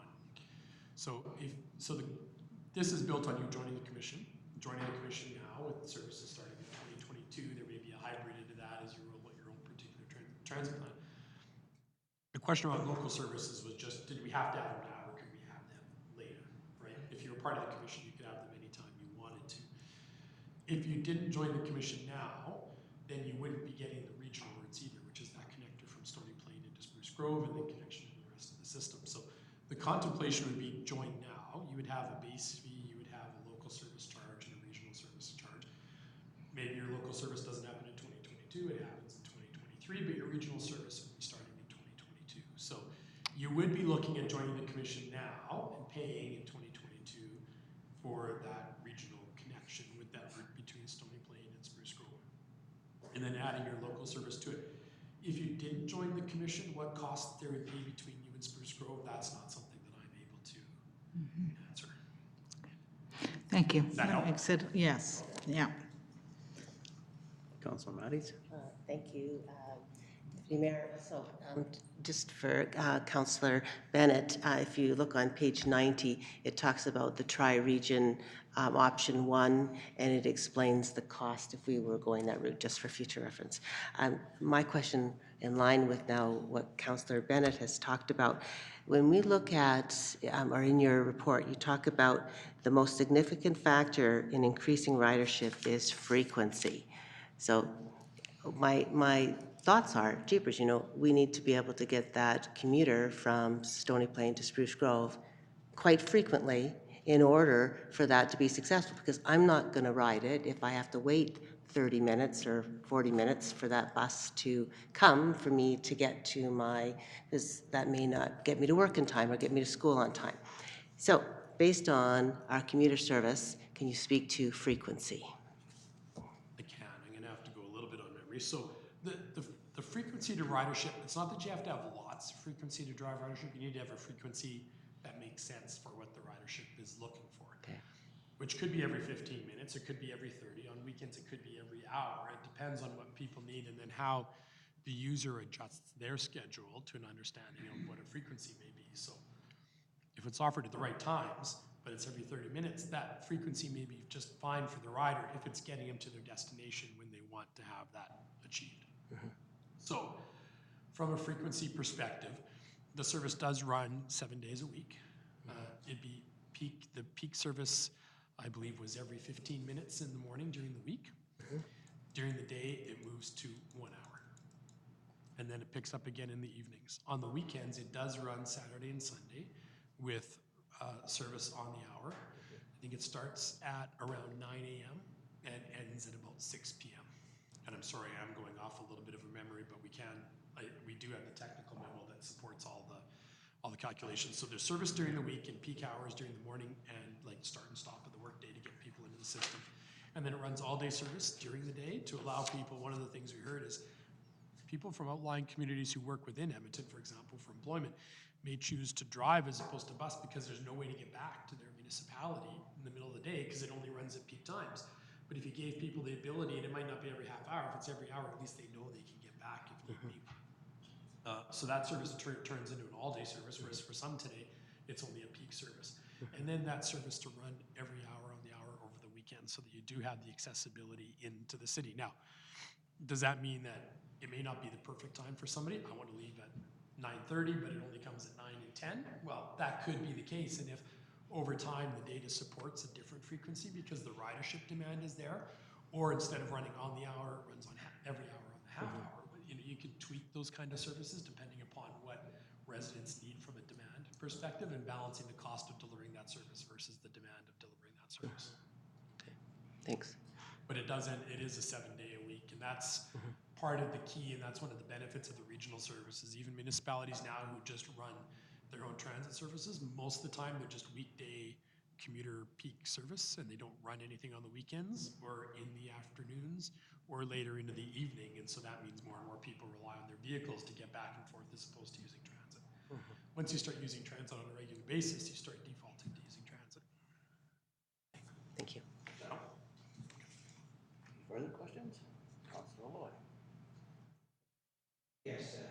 you, Alan. You probably sleep with this in your head, I think. Very good report. I just have a question. We're talking that we join the Transit Commission and then we determine what kind of a service that, our community is going to deliver. So we've come up with this, let's say, the service level that we're going to deliver. What is a reasonable length of time that one could make an adjustment to that service? Because I've been thinking that you would post it, you get, written material that goes out. If there's shelters, it's posted, the frequencies and all this sort of stuff. So I have no idea if, once we implement this system, if it's going to be implemented, the results and how we're going to be able to adapt. I hope you understand my question and the fact that, thank you. So the guidelines will typically get looked at on a quarterly basis by the commission. Guidelines kind of direct how service should be provided. Specific routes get looked at on a recurring basis. Normally, and I'm not a transit planner, but typically I am a transit user. So typically I would see those kind of services, route changes being managed about twice a year. Twice a year. Twice a year. So, there's enough data and information to support a route change. We're going to change these services. Often they coincide with your typical, peak patterns, right? When, September kind of rolls around again because school does drive a significant amount of it and summer drives a significant amount of it. And then there's a summer schedule. But typically route restructuring, there's impacts to restructuring routes, like rolling out new routes and changing the path of routes versus changing the schedule of services. So there's two different things there. So schedule of services we looked at fairly frequently. Adding or changing the makeup of a route and what streets it goes on to and where it stops. That's a more significant plan, but those kind of things get looked on a recurring basis. And so normally you would take a look at the data and information that supports a decision, because ultimately, and where the challenge in the municipalities is for a lot of them, the data and information isn't readily accumulated. So there's a move to smart fare and tap on, tap off in the region over time, but otherwise, most of the data is accumulated in the regions, like in the smaller municipalities, by surveys on the bus, who's here, where are they going to. So this will allow more data capture to understand where the ridership are, combined with, as I said, there's a fairly significant investment. It's about $600,000 or $700,000 in 2021 and 2020 around public engagement for those who joined the commission. What does the commission mean? How is it going to work? And understanding how that detailed route planning should be actually executed. What streets, what are the stop spacings? Where does it need to stop? What are the right times to stop and start a service? So I would expect in the first little while, as data supports it, you would see that at least semi-annually. Thank you. Thank you, Deputy Mayor. And sorry, the only thing I'll add is, while the municipality won't be delivering the transit service anymore, there will be a liaison between the municipality and the commission in terms of, right, that's not a full-time position, but there will be a coordinating effort between the municipality and the commission to understand how things are working for your particular region and for your residents. If I may add on to that, thank you. I think we're in an envious position because we're not in the middle or of this chain of events. We're either at the start or the end because there's nobody beyond us. So it's our, you see what I mean? Yes. When you look at the diagrams, we do for our citizens, the next stop is Spruce Grove. And Spruce Grove stops here. We don't have anything in between. So I do think we're in an envious position in that, if I look at it correctly. Correct. Thank you, Deputy Mayor. No questions or clarities. I just wanted to pass on a couple of comments. Just, first and foremost, I wanted to thank Alan and thank EY. We've been working with them now as a council for over a year while they've been working on this. And I also want to thank council for the opportunity to sit on the RTSC transition team. It's been an absolutely phenomenal experience. I believe this might be the last time that we see Alan, because when this comes to us for a decision, there will not be a presentation from EY, it'll be from administration. So I wanted to take the time while you're here this evening to thank you very much. Also recognize the fact that we are the first public presentation out of this. So this is going in front of 13 different municipalities, and so it's nice for us to be a leader every now and then, and it's great to see that we get the first kick at the can at it. You know, we've got essentially a month of contemplation ahead of us. Our decision date, I believe, is set out at February 24th, and so there's a lot of time for us to review a very thorough, very detailed report, and I'm very pleased with some of the questions I've heard from my colleagues tonight. And I just want to finish with a comment in saying that, you know, what we've seen tonight really ties in with our visions that we have just confirmed at our strategic planning session, being a connected community that embraces the future and championing progress and community values in a metropolitan region. And I just think this is such a fantastic opportunity as we've continued to go through. It makes sense, and I look forward to, you know, the information that's going to come out in the next month, hearing the questions from other councils and the challenges of that, and I look forward to February 24th when we get an opportunity to make our decision as to whether we will move forward with this or not. But thank you very much, Alan. I've really appreciated all the information you've been able to share with council. I know you'll be there to continue to support us over the finish line, but given that this is the last time we'll probably see you in front of us, I wanted to make sure we pass that along. Well, thank you. I'll express my appreciation for yourselves, for transition team members, administration. Everybody's done a tremendous job in terms of providing us open and transparent communication and information that helps. So thank you. Well, I'd written a bit of a speech for tonight because this has been a long road and a journey for me down a transit system that I've not been convinced is a good thing for our community at this point in time. So having you talk about a lot of things has changed my thoughts along the way as we've been doing this.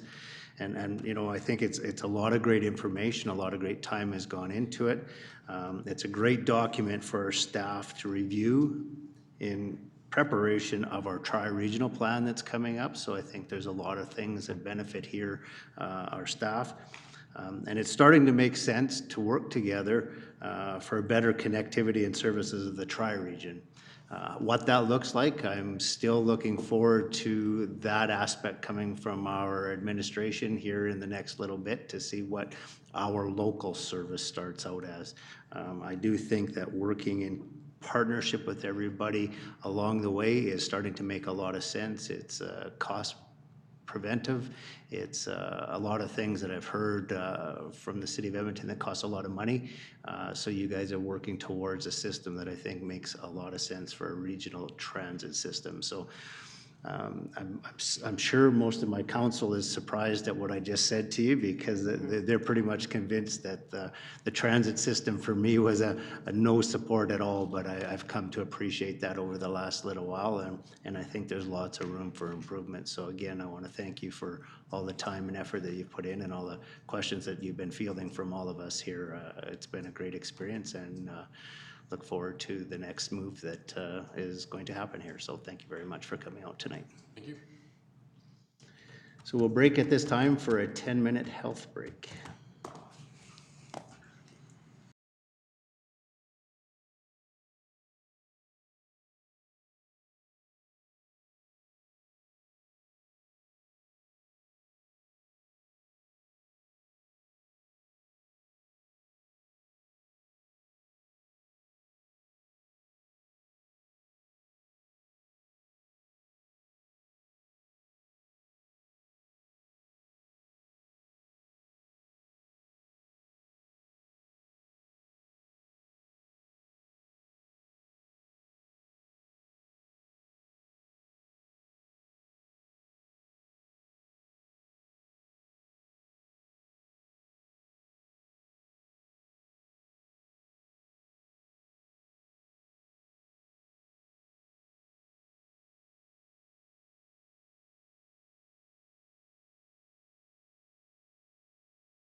Welcome back, everybody. Move on to item 6.1, RC. Councillor Bennett. The town council approved the town council meeting minutes as amended. Thank you. Anyone see any errors or omissions? Yes, there is an omission, there is a correction to be made. Okay, go ahead. It is on the very last page where it talks about Mayor Choi adjourning the meeting at a certain time. And of course, Mayor Choi was not there. So Mayor Choi declared the January 13th regular council meeting adjourned. So it was, of course, you, That was Mr. a very Deputy good Mayor. catch. Very What good can I catch. say? You guys think that I'm just sailing through here. I know what I'm doing. If we can have them changes And that is made. why I moved that it be accepted as amended. Thank you. I'm so impressed. Anything further? No. All those in favor? So carried, thank you. 7.1, Councillor Matties. The town council received the cultural roundtable meeting minutes of October 9th, 2019 for information. Thank you. Any discussion? Any questions? Having seen none, all those in favor? Carried, thank you. We move on to bylaws. 8.2, administration. Thank you, Mr. Chair. So these next two bylaws are annual bylaws that bring back every year related to the assessment and taxation of the town. So this one specifically is for the assessment. However, there is good news that the provincial government recently passed Bill 25, which allows us to have this as a continuous bylaw. So tonight will be the last time we bring it forward, as it will continue year after year without us having to bring it back to council annually. So there were very minor tweaks just to make sure that we had a very good bylaw going into the future, as it won't come back to council annually. Again, as a reminder, it allows us to look at the assessment. Typically, the assessment is looked at July 1st, and this treats all properties equally, so looks at them all throughout the year, so that we believe it's more equitable to everyone pays their fair share or is assessed their fair share. And so we're asking for all three readings of this bylaw tonight. Thank you. Any questions? Councillor Laurie. Oh, sorry, Councillor Matties. Thank you. Thank you, Deputy Mayor. I have a question. In terms of normally there's definitions in our bylaws, so why are there not definitions as to what an improvement means? So for example, in terms of what structures would be, and the reason I'm asking that is I have seen that in other communities' bylaws, they've had definitions as to what an improvement means, what an assessment means. Mr. Chair, through the Councillor Matties, good question. I would answer that just that those would be defined within the Municipal Government Act, and so we don't duplicate here in our bylaw. The assessment is quite regulated through that process, and so that we would just refer to that act in these cases. It just caused me to have to go find it somewhere else because it's not in here, and even what is a supplementary assessment? I mean, just basic things like that. It's just a few definitions. That's my only question, if we could consider that. Any further questions? Haven't seen none. I'll call the question. Those in favor?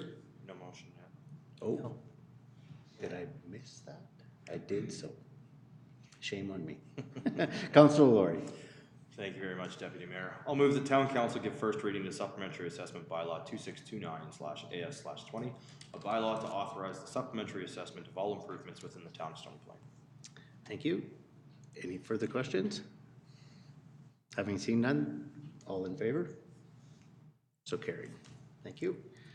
Move on to another motion. Councillor Myers. Yes, Thank you, Your Worship. The Town Council gives second reading to Supplementary Assessment Bylaw 2629/AS/20. Thank you. Any further questions? All those in favor?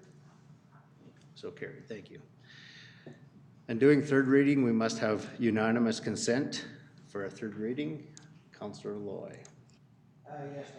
The town council gives unanimous consent to consider third reading to bylaw 2629/AS/20. Any further questions? All those in favor? So carried. Councillor Bennett. Thank you, Deputy Mayor. I move that Town Council give third reading to Supplementary Assessment Bylaw 2629/AS/20. Any further questions? Having seen none, all those in favor? So carried. Thank you. We move on to 8.3. Supplementary tax bylaw. And we'll do Councillor Bennett.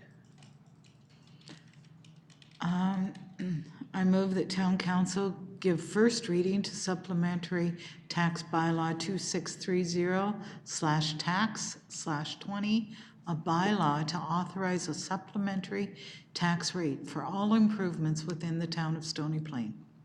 Administration. Thank you, Mr. Chair.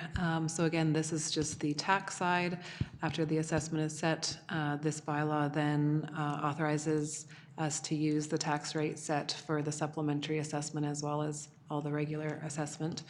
You'll also note in the lead sheet, this generated around $52,000 in additional tax revenue in 2019, which is fairly comparable with the year prior. And again, we're asking for all three readings. Again, this was under the new bill passed by the province that allows us to continue to use this bylaw going forward. So it just refers to the annual tax rate bylaw going forward. And as that gets updated, each year we'll apply the new tax rate. Any questions? Councillor Loy. Not a question, Deputy Mayor, just, I'm sorry, administration, I missed the figure. You said we would get garner, sorry. Mr. Chair, through Councillor Loy, $52,000. Thank you. Thank you. Councillor Matties. Thank you, Deputy Mayor. My question is why, or I guess, has this always been a separate bylaw, or why is it not part of the property tax bylaw?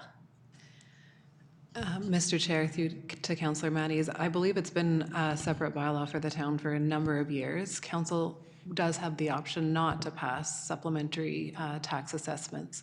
So that would mean that, you know, the assessment is as at July 31st. So, for example, if a new home or a major renovation were to happen in that latter half of the year, they would not be assessed until the next year at July 31st. And so, you know, a lot of councils do pass this, and the town has had it in place for a number of years to say this is maybe a more equitable way as you're going and looking at the properties in more real time to say, no, you had this, you should therefore pay tax. And then the tax rate is applied on them.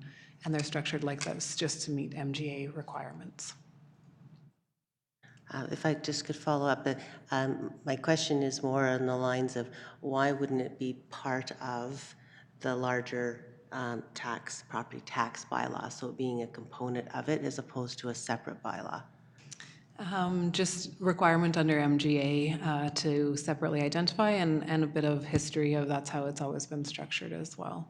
Okay, I just noticed in other community that it was part of the larger, so I wanted to just ask that question, but that's fine. Any further questions? Having seen none, all those in favor? Thank you, carried. Councillor Laurie. Thank you, Deputy Mayor. I move that Town Council give second reading to Supplementary Tax Bylaw 2630/tax/20. Thank you. Any further questions? Having seen none, all those in favor? So carried. Thank you. And with giving third reading, we must do unanimous consent for third reading. Councillor Matties. The town council give unanimous consent to third reading of supplementary tax bylaw 2630/tax/20. Questions? All those in favor? So carried, thank you. Councillor Myers. Yes, the town council give third reading to the supplementary tax bylaw 2630/tax/20. Any further questions? Having seen none, those all in favor? So carried, thank you. And now we move on to the next part of our business items, 9.1, RTSC administration. Thank you, Mr. Chair. We just a few minutes ago got a presentation from EY on the Regional Transit Service Commission. This item in front of you is to accept the report for information only. The plan going forward is to accept it for information tonight and make the report public, so it's in the public domain in relation to the town of Stony Plain. In the next month or so, the administration will put together further details on implications, et cetera. We have included some information in the agenda report you see here to give you an idea of the implications for the town in relation to what it means or does not mean. The timing of this is somewhat unfortunate because we are launching our campaign for the transit service in Stony Plain, which is working in cooperation with the city of Spruce Grove. And so we're out in the public in February now and asking questions regarding what do you want from transit and what are you looking for, what are you prepared to pay or I guess not pay because council's approved it, but what routes make the most sense for you and trying to compile that information, come back to council. So the local service component of the RTSC is of great interest and a question going forward, of which council has some controls as was explained by the presenter. So at this time, the recommendation is that you accept the report for information. If you have any questions which remain unanswered, we would welcome them to give us time to research them as appropriate or come back with more details with our recommendation later on in either the last meeting in February or the first meeting in March. The other member municipalities are starting to consider this as well, including our tri-municipal partners, Spruce Grove and Parkland County. The City of St. Albert is considering this motion a week today, so they are the first ones out of the gate. The City of Edmonton is following in a couple of weeks' time, shortly thereafter. So we will know the position of those two municipalities when you are requested to make a decision. So this is all coming in the next month and a bit, and we're continuing to work with our regional partners on the Transit in Stony Plain initiative, which will be implemented in September and continue on into 2021. And the future beyond that in relation to RTSC is being developed and part of council's decision making in front of you. So this time I'll leave it at that, and if you have any further questions, I would entertain them, and if I can't answer them tonight, we'll get the answers to you in the future when we come back for a decision. Thank you. Looking for a motion, Councillor Loy. Yes, Deputy Mayor, the town council accept the Regional Transit Service Commission report for information. Thank you. Any discussion? Councillor Laurie. Thank you, Deputy Mayor. Just a general comment, and administration can clarify as well. When this does come back to us for the decision is to move forward with the application to the province to form and be a part of the commission. But given that there are 13 municipalities deciding, there is going to be somewhat of a consideration should not all 13 municipalities sign on if there would be detrimental impact to any municipalities who had agreed, correct? So that there would be an opportunity, should say one of our directly regional partners not join, as to whether that would impact Stony Plain's ability to continue forward with it or not, meaning that we would have an opportunity to take that consideration without being forced to move forward because we did make a decision on the 24th of February. Mr. Chair, through you to Councillor Laurie, that is correct. So the 13 members will individually vote on whether they are in or out. Those who are out will no longer participate in the process, and those who remain in will continue on to understand what it means for themselves and the group of members based on who is still in. There is an envisioned somewhat of a second analysis to determine the financial impact of those situations, which would then enable the councils to further understand their implications down the road. So I think that the characterization that as Councillor Laurie has presented is quite true. But if you want to be at the table, we have to vote yes. Thank you very much. And I just wanted to make sure that that was very clear to council, to understand that when we're making our decision, we are just making our decision in respect to Stony Plain, that until such a time as all of the votes of the 13 municipalities have happened, we really are limited on what our concern has to be as to what other municipalities are doing. Once all the votes have happened, then that will be contemplated, and any potential impact to Stony Plain can still be discussed, and there can still also be another decision made after that point in time. Thank you. Councillor Bennett. Thank you, Deputy Mayor. The survey that is going out to our residents, I believe it opens January 31st. Is that for the regional transit service, or is that for the local transit service? Mr. Chair, through you to Councillor Bennett. So the survey and the engagement which is happening with the public is for the Stony Plain, a transit in Stony Plain initiative the council approved, so it is not related to the RTSC in any way at this time. It is in relation to our partnership with the the city of Spruce Grove and Parkland County on the tri-municipal transit arrangement, which consists of a commuter service through into Edmonton and our connection there too in the next starting in September. So transit in Stony Plain is the initiative that we're engaging the public with. Appreciate that it's a good question because it is somewhat confusing with the RTSC happening at the same time we're engaging our public. So we're doing our best to ensure that the public understands what's going on here. Thank you. Thank you. Any further questions? Any further questions? Haven't seen none. I'll call the question. Those in favor? So carried. Thank you. Move on to 9.2, strategic plan administration. Thank you, Mr. Chair and Council.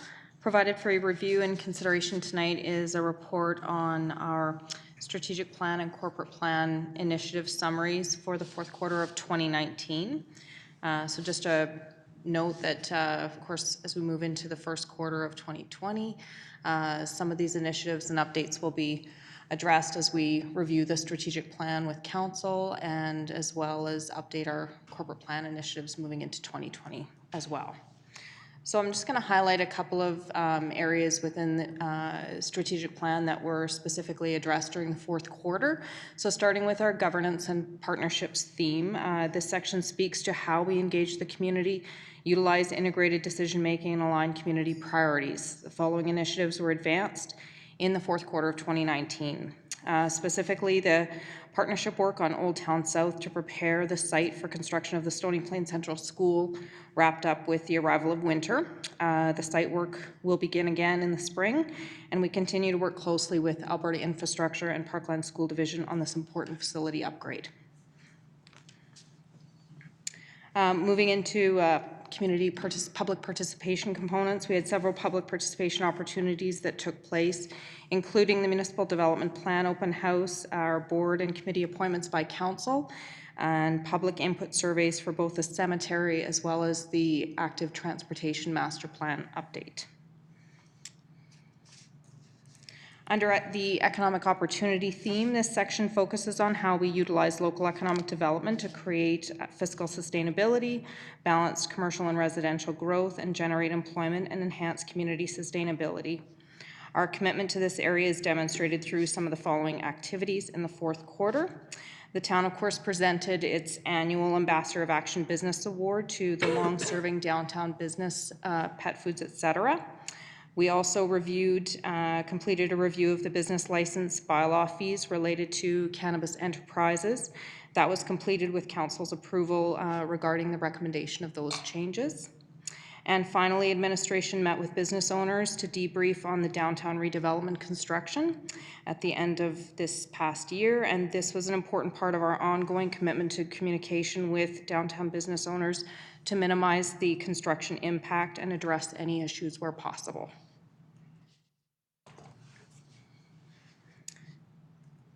Moving into supportive infrastructure theme, which features the values and emphasis that is placed on the maintenance and innovation around recreation, cultural facilities, parks and open spaces, and our functional utilities.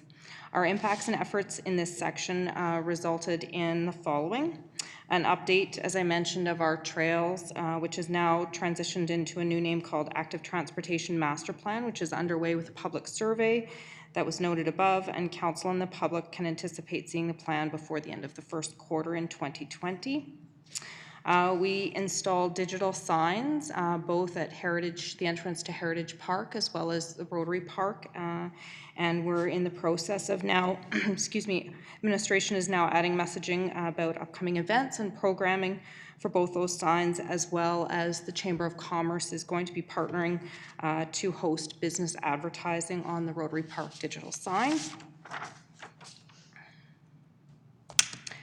Council approved our conceptual design plans for the Community Recreation Centre. A number of steps are planned for 2020 to advance this project as well. And next I'll move into the community development theme, which outlines the unique physical, cultural, and social ways that we build the community. We've noted the results and success in this section through the following. The time capsule, which was housed near the Downtown Community Centre, was opened in the fall.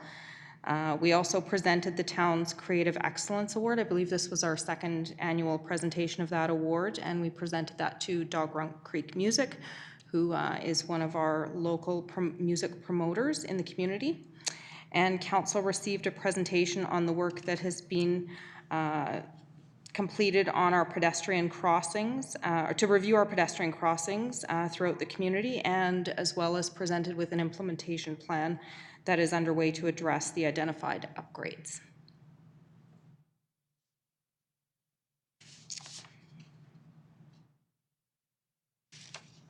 And then finally, under the environmental responsibility theme, which outlines how we seek to balance the community's impact on the natural environment with its growth and development needs.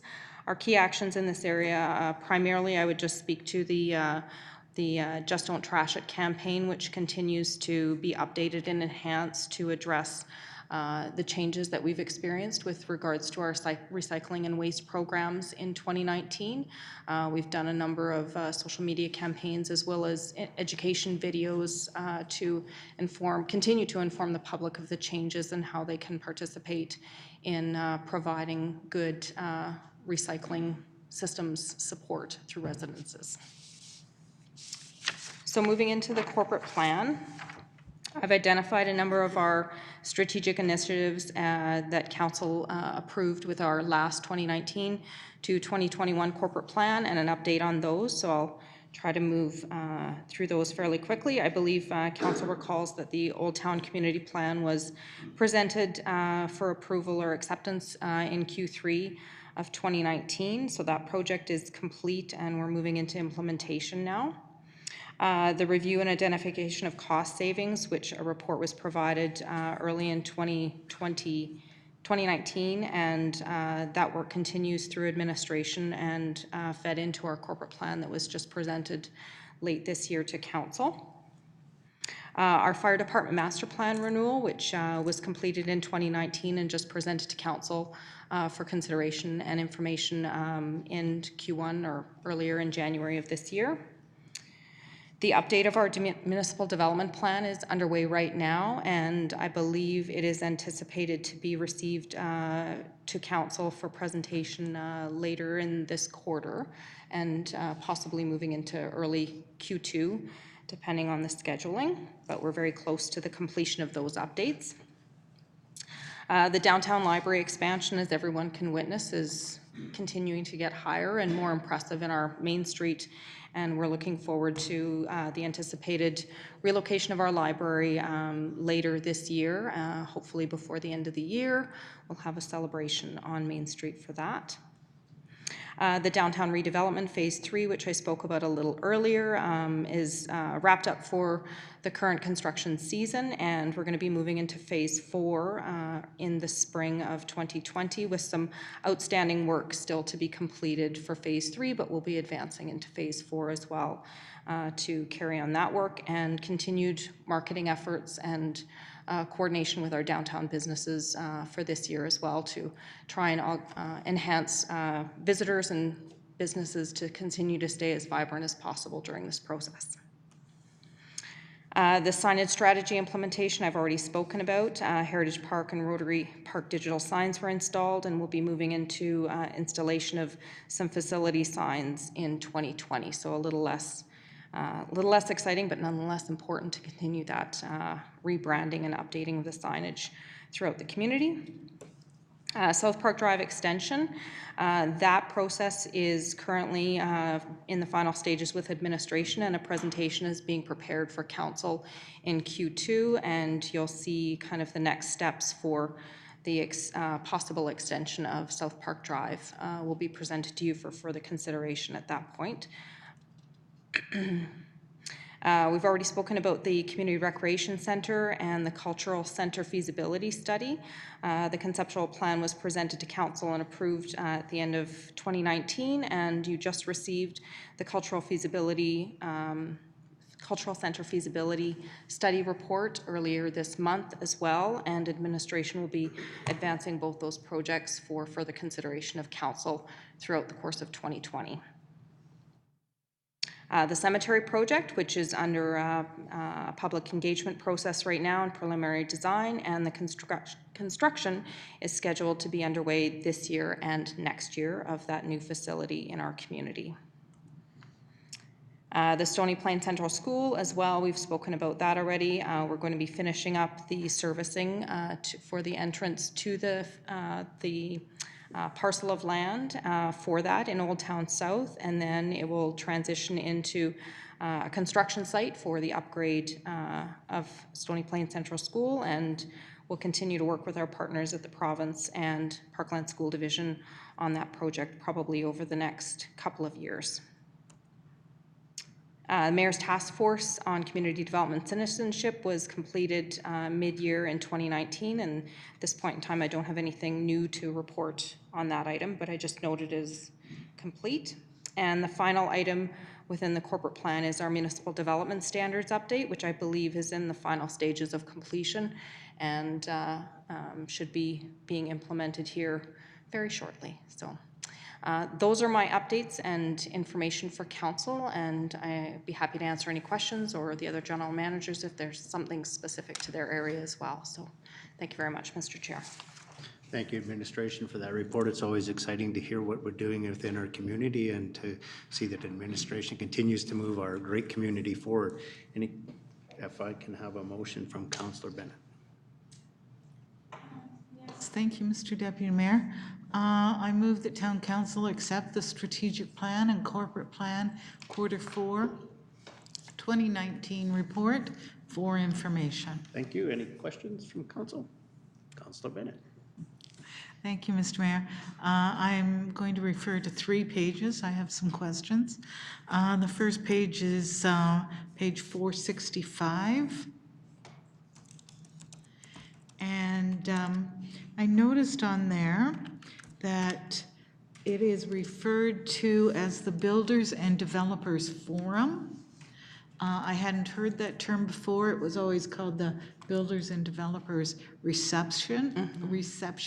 So I'm wondering what changes have been made. And also I know that several of our local business people have been wanting a chance to work with administration and with council on some of their ideas and some of the things that they would like to see put forward. So I'm wondering, does the Builders and Developers Forum include that, those business people in that? Mr. Chair, through to Councillor Bennett, the Builders and Developers Forum has been in place now for a few years. It was actually an opportunity that we took to enhance our dialogue and opportunity to engage with the builders and developers beyond the reception. So of course that's more of a social interaction event where we provide an update and engage with our builder developer community, whereas the event, the Builder and Developer Forum, is more of a sit down and direct administrative discussion with our builders and developers to talk through issues and opportunities, changes in how we deliver our services. It's a little more transactional in terms of how we do that. We engage with any local builders and developers, so we have an invite list for that, and anyone that is in the industry is certainly invited to attend. We also include the Chamber of Commerce in that event as well, so they have an opportunity to attend and participate in those discussions. So as far as the other business, and we do that twice a year, I should indicate that. We do that once in the spring and once in the fall. With those folks, and any of the recommendations that would come out of there are either handled through administration or they're funneled back through the Growth and Commerce Committee for update and further consideration if required. And as far as additional kind of contact or engagement with broader business community, I'm not sure if that would be the outlet for that. It would depend on what the specific kind of interest or avenue that would be. Perhaps it could be something we could refer to our economic development officer, as I know that we have kind of a couple of different engagement opportunities, either directly through the business community with different groups or via the Chamber of Commerce. So it just depends on what the nature of the interest is specifically. So I think that some of it is done through the Growth and Commerce Committee also. okay. Thank you. My second question is still on that page, and that's the next bullet. The 2022 Corporate Plan Initiative of the Tourism Master Plan. The date on it is 2 years down the road, but still I know that work is being done on marketing our tourism and working with different partners in that. Could you explain a little bit more about what we're doing there? Certainly. So our Culture and Tourism Development Office, so Chantal Laberge, she's our staff member that is responsible for that area. She annually coordinates our tourism initiatives. So we have a slate of tourism destination programs that we deliver annually, including our annual destination guide that is distributed broadly throughout the community, some advertising campaigns that we host annually.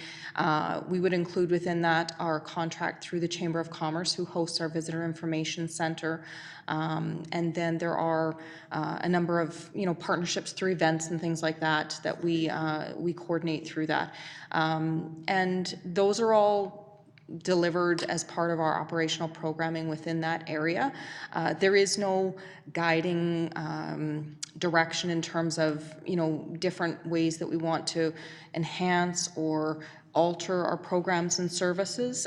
So it's done very administratively at this point. And so the intent around the master plan would really be to look at our slate of programs and services around tourism and identify where there's the best return on our investment, and looking for better ways to partner and deliver on the services that we have around tourism. We do have regional partnerships right now with Spruce Grove and Parkland County on some of our destination marketing that we do, but I think that we could probably enhance and look at better ways to deliver those as well.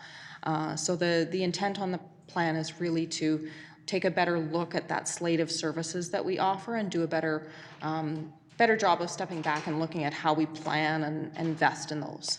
Good, thank you.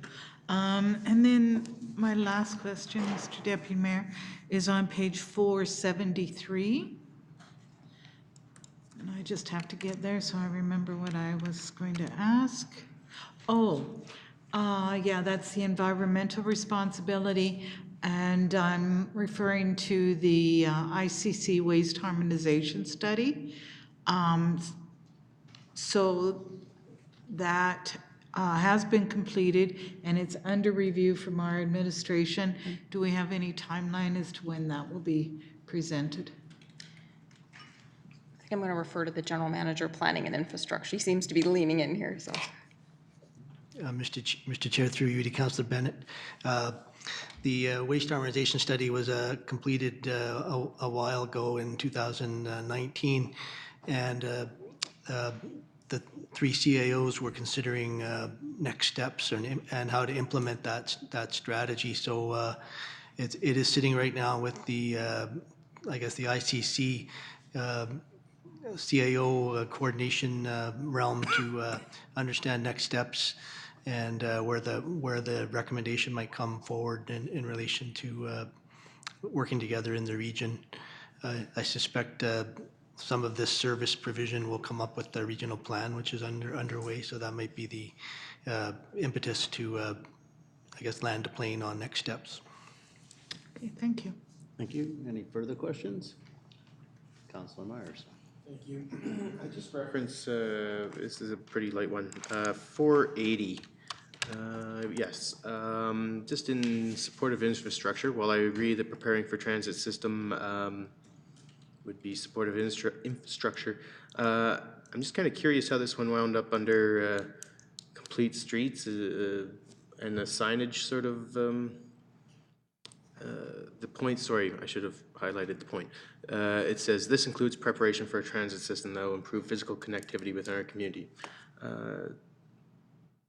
And then I'm just curious, I read the signage strategy thing, initiative underneath. I'm just curious how that fits in. Do you want me to answer that? I can do that. Mr. Chair, through to Councillor Meyer, my understanding, and the General Manager will jump in if I'm leading you astray in some way, shape, or fashion, but signage as a piece of infrastructure is part of, the perspective of how we help to guide and provide information around the movement of citizens through our community, whether it's pedestrians, traffic, vehicles, that nature. So signage is a component of that, broadly speaking. So that would be how we connected the signage strategy through to this component of the strategic plan. Okay, I'll take that. Sure, that sounds all right. Any further questions? Councillor Matties. Thank you. It was looking at page 485. Again.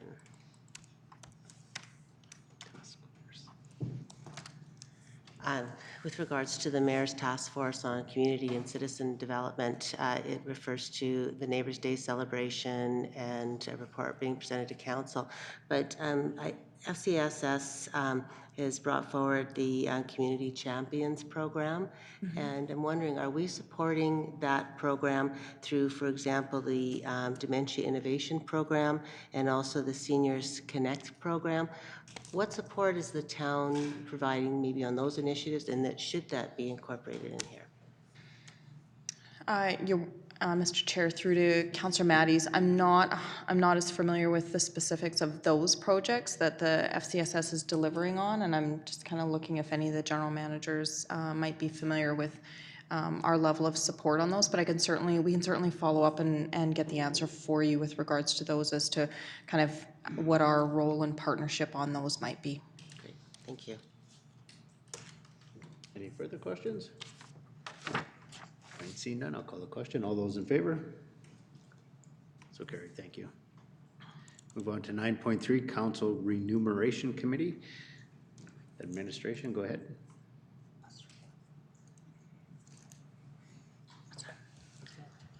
Thank you, Mr. Chair. So some of you have been through this process, and it'll be new for a few councillors.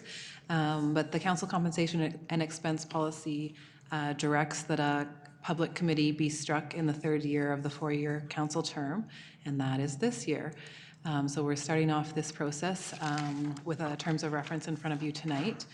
It is to look at council compensation and bring back recommendations for council to implement for the first year of the next term, being fall of 2021 would be the implementation of that.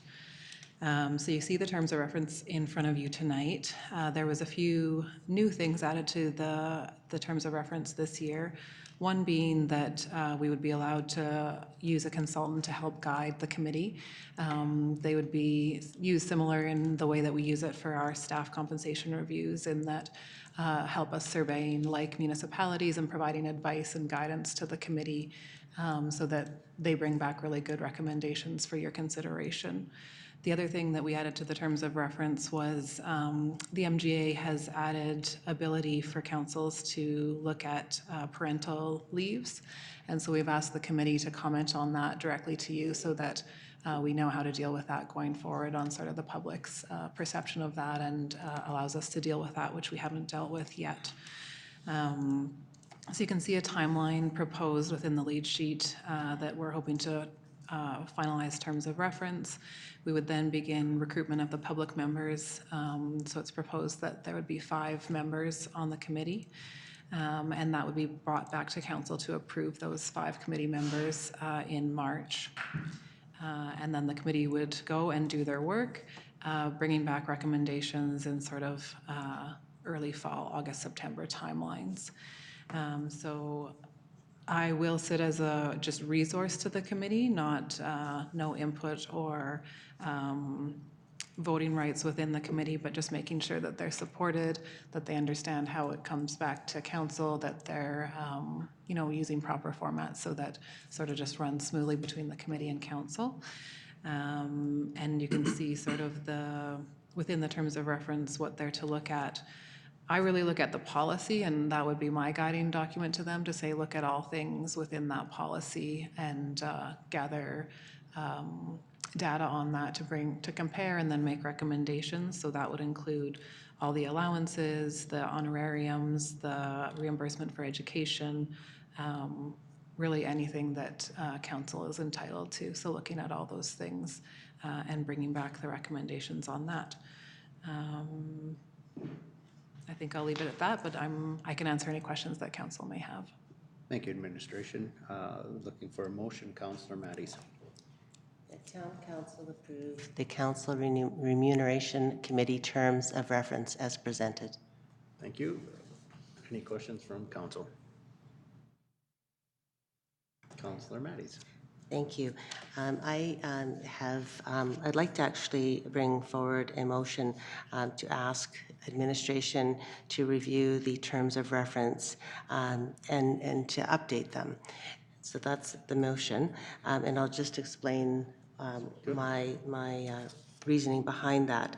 So as I go through this, and I'm just going to summarize that we look at a purpose, and it talks about the council remuneration committee is established to review council remuneration. Well, that's pretty basic. In terms of you know, the purpose of, you know, what are we wanting to accomplish with this? And I'm just going to give you an example of what I have seen, or, you know, in review of, and this one is from Parkland County, but it basically to have the purpose stating for council remuneration committee is established to review council remuneration for the purpose of achieving the following objectives. And this is an example. It's not one that I'm recommending, but just basically giving an example. The objectives to provide fair, consistent, and adequate compensation for elected officials at a level that will attract community-minded citizens as a candidate for public office. A second objective, ensure compensation provided for elected officials is done in a transparent and cost-effective manner. The third objective that they use is ensure personal costs related to the conduct of council business are prudently managed. And the fourth one, maintain compensation relative to comparative communities in Alberta. So basically, it gives a broader purpose and a definition to what we're referring to. When I go through to legislative authority, that makes you know, perfect sense. We're looking at the compensation and expense policy, and we're also looking at a citizen at-large board member selection policy.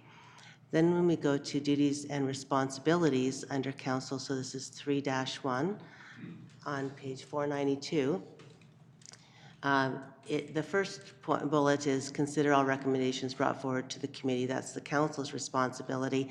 And secondly, to approve any adjustments to the council remuneration package for the next council term. One comment is, and I'm not sure as to who is responsible for providing some direction to the committee, but basically what I had suggested is that it's either a council or administration providing direction through a compensation framework. And a compensation framework, as we would do with anything, and I'll give you an example, if you have an auditor come to present here. They're coming and presenting based on your GAAP principles of your generally accepted accounting principles. So when we provide some rules, ideas, beliefs of what we believe compensation should be, that would be in a compensation framework. So I'm just going to give you a couple of examples of that could be incorporated in here. So going to the guidelines, the Compensation Task Force Committee, supported by a compensation specialist as necessary, will use the following parameters to determine compensation remuneration. And again, this was just an example, but use the same comparator communities that are currently used by the town of Stony Plain in determining compensation for elected officials. Second would be, for example, the mayor position would be used as the base for an honorarium comparison. Many communities are doing that, so they take the full-time mayor position and then basically say, well, councillors are part-time, and so they're allotted 50% of that comparison. Things like this make a more consistent process over time and makes it easier for decisions to be made with compensation. So I'm not defining what should be going in there, but I would like the terms of reference to be reviewed to provide some additional guidance for a compensation committee. Thank you, Councillor Matties. Administration, just for clarification for myself, we have two motions on the floor now. Which motion are we dealing with first? Councillor Matties? It's the second one? Okay. So I'll open that for discussion then. Councillor Loy. Yes, Deputy Mayor, before we get into this, I would like to see the motion up on the screen. I believe what Councillor Matties was saying was off form motion, in my opinion. Okay. So if Councillor Matties can give us that thing so that we can put it up there, that allows us to know exactly what we're discussing. Okay. Administration, can we put that motion forward, please?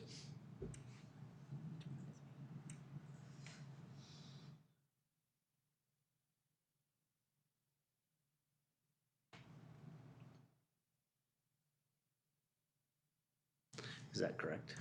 Yes, in its simplest form, yes. Sorry, your comment was? I said in its simplest form, yes. It's basically asking for it to be reviewed and updated. So move the town council direct administration review and update the council remuneration committee terms of reference. It could say to ensure that there's a compensation framework or to add a compensation framework.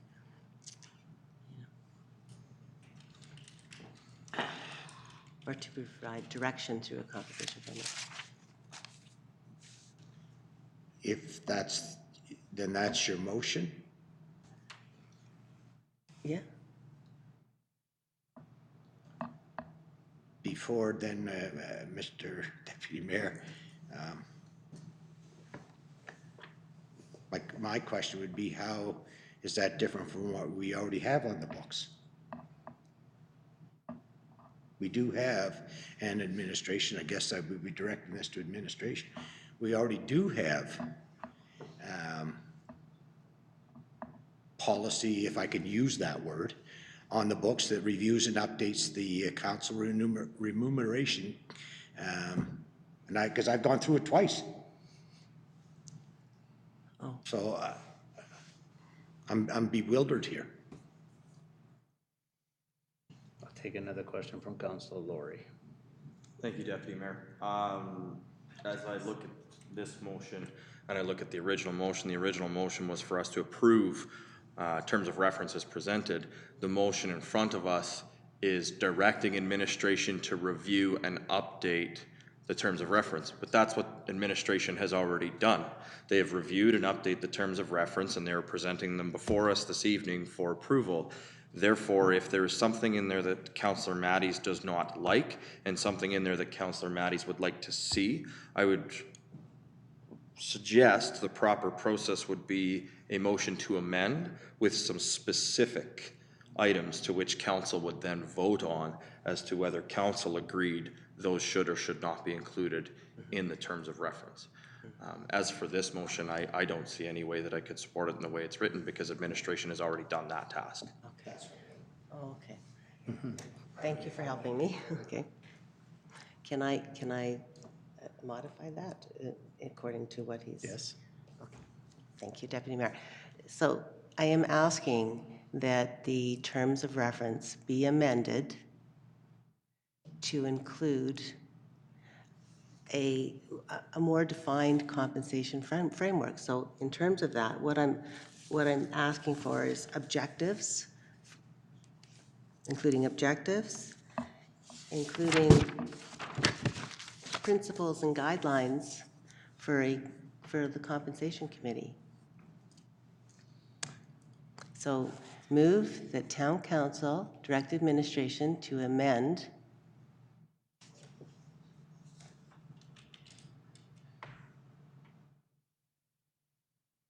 not update, just amend the council remuneration committee, this is about the committee, terms of reference to include a compensation framework, which that has to be reviewed and you know, to consider. I mean, I can certainly state things, but as in objectives, as in the some guidelines in terms of the work that's being done. So it's basically, what is the work that is set out?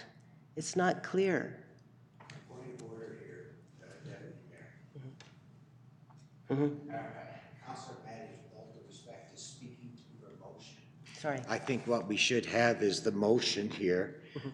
We as a council debate whether we're going to accept that emotion or defeat that emotion and our rationale why, and then take it from there. I'll put it that way. Thank you, Councilor Loy. Can you reiterate the motion that is put forward by Councilor Matties? Mr. Chair, just to read it back. So the motion on the table is move that town council direct administration to amend the council remuneration committee terms of reference to include a compensation framework. That's correct, Councilor Matties. That is correct. Thank you. We'll open the floor for discussion. Councilor Loy. Okay, I believe that the first motion covers this. We'll cover it adequately when we delve into the first motion that was put forward. We can talk about compensation specialists, allowances, honorariums, per diems, and everything that's outlined here. That's fair game to bring all those up and more. So at this point in time, I cannot support this motion at all. Any further discussion from council?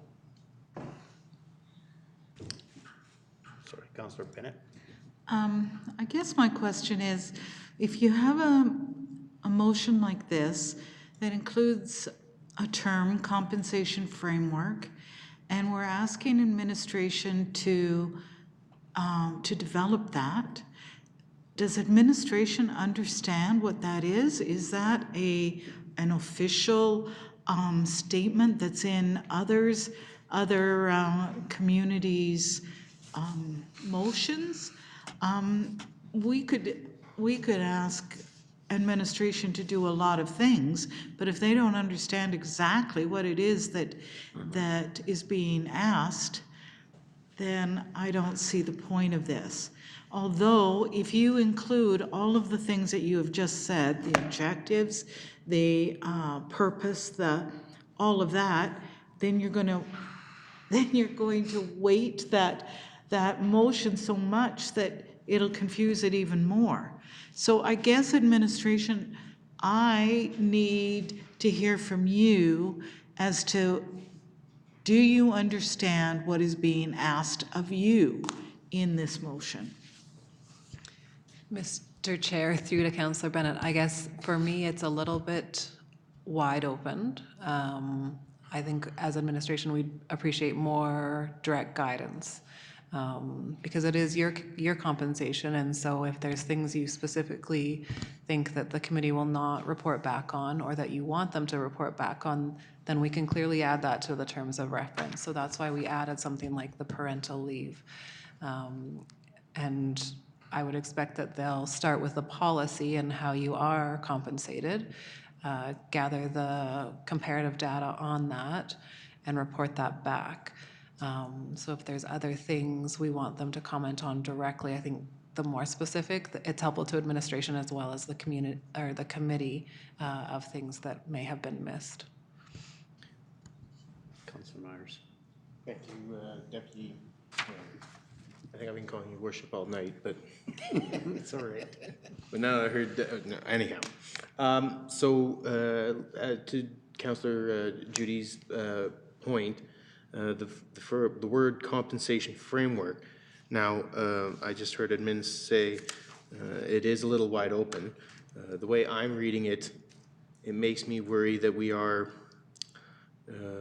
in this phrasing, we would be lifting the responsibility of determining the remuneration from our citizen committee, which I think gives it a great amount of legitimacy. Of course, they could get it wrong.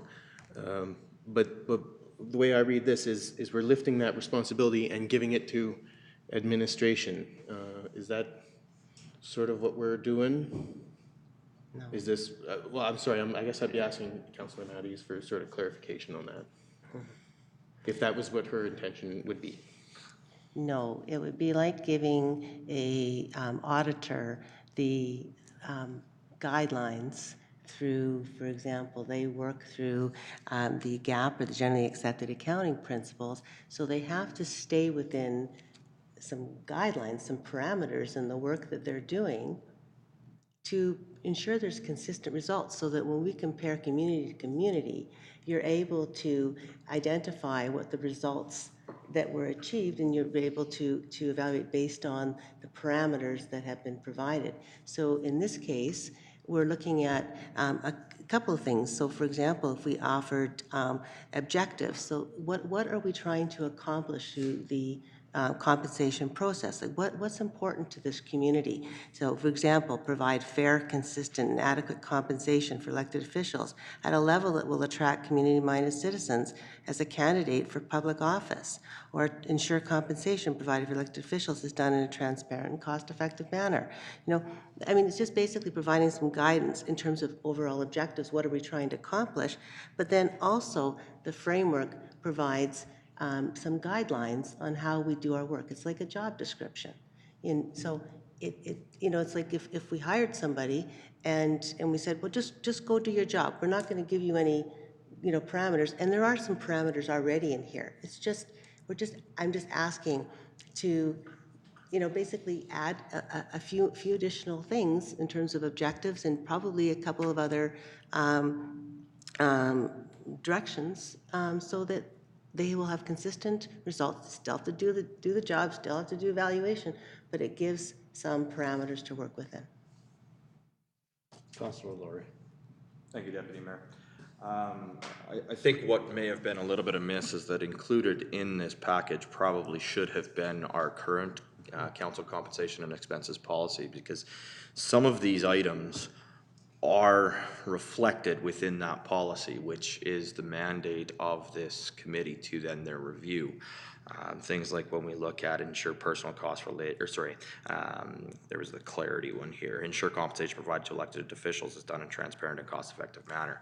I mean, that essentially is reflected directly in our council compensation and expenses policy.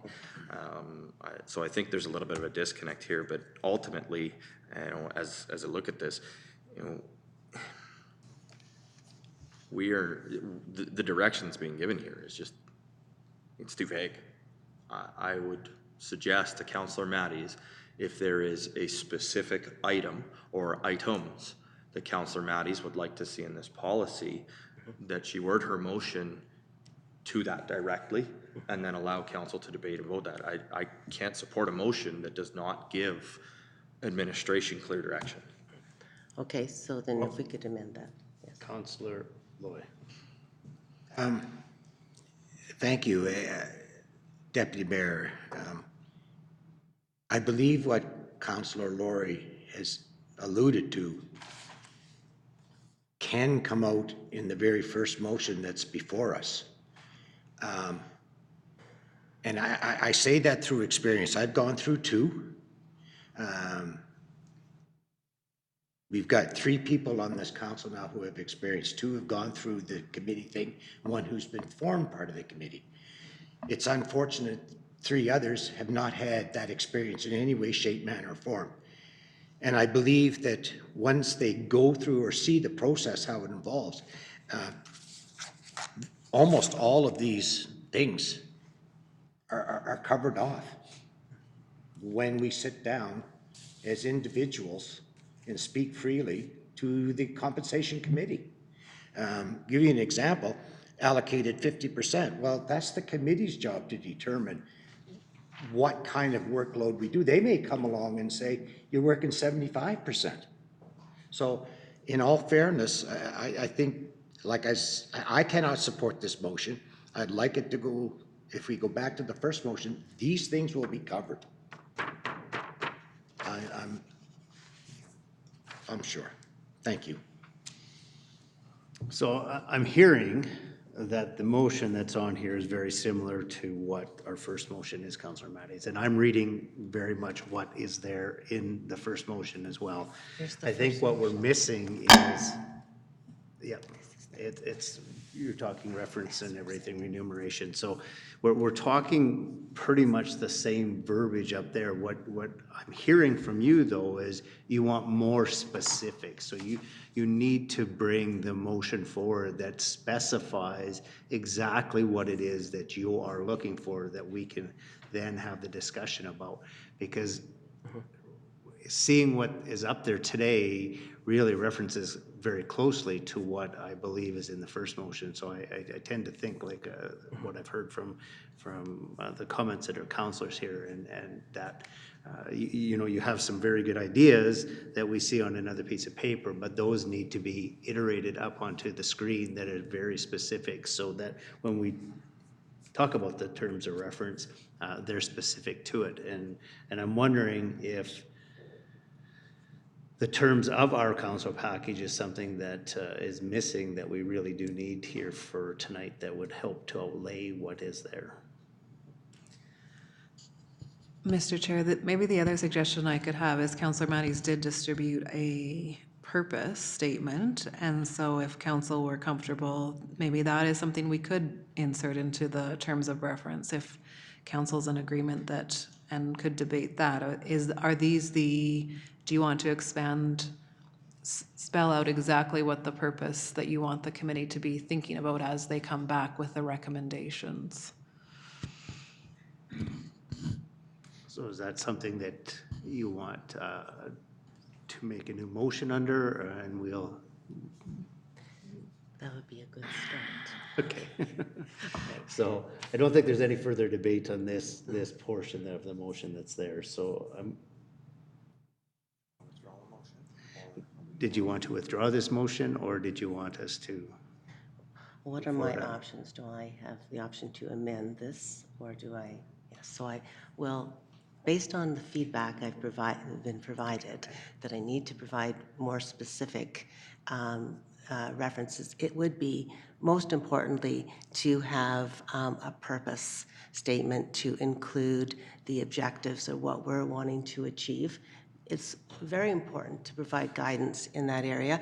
When I look at other municipalities, they're very, very clear in what they're wanting to accomplish through their compensation process, and I think it's important that we consider that as well. So asking for these 4 basic points, and this is from Parkland County, it's looking at objectives that make sense for our community. So I do think they should be in there. You want to amend your motion Yes. to reflect. So I'd like to amend the motion to add objectives into, the objectives for the remuneration process, Which are?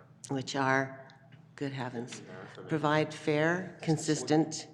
Would it be prudent at this point in time potentially to take a 5-minute recess and Councillor Matthews could work with the recording secretary That to would be get great. the motion Thank you.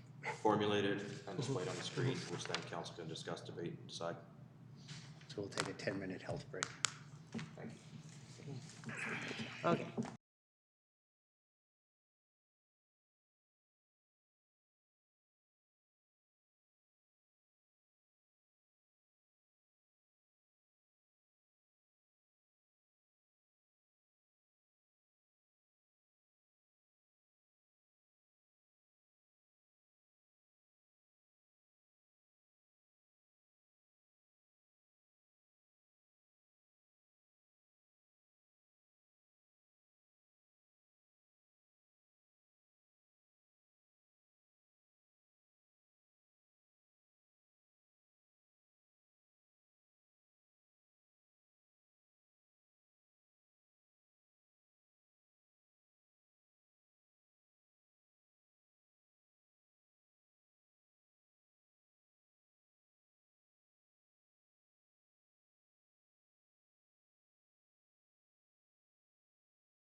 Welcome back, council.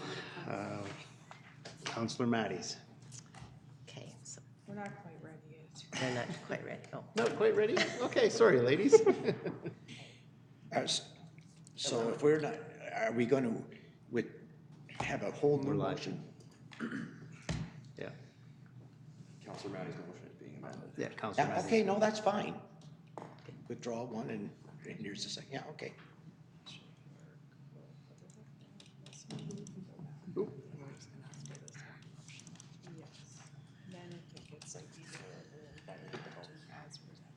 So, Mr. Chair, as we reviewed the motions, Councillor Matties made the original motion, and because it's all relating to the terms of reference, we're proposing one motion for council to review, which we're just going to display. So it's just an amended motion is what we're doing? Pardon me. Yes, so the original motion was asking for the approval of the terms of reference, which we're still asking, but we're asking for it to be amended to include these objectives, which Councillor Matties had distributed. So this would be the proposed motion for you to vote on. The town council approve the council remuneration committee terms of reference as amended to include the following objectives. Thank you. Yeah, I'm asked. Councillor Matties, does that reflect what we are looking for? I don't know. this is, you've asked for specific, and this is a specific with regard to the objectives. And what I heard from others is that they wanted the committee to make the other types of decisions. Thank you. Councillor Loy.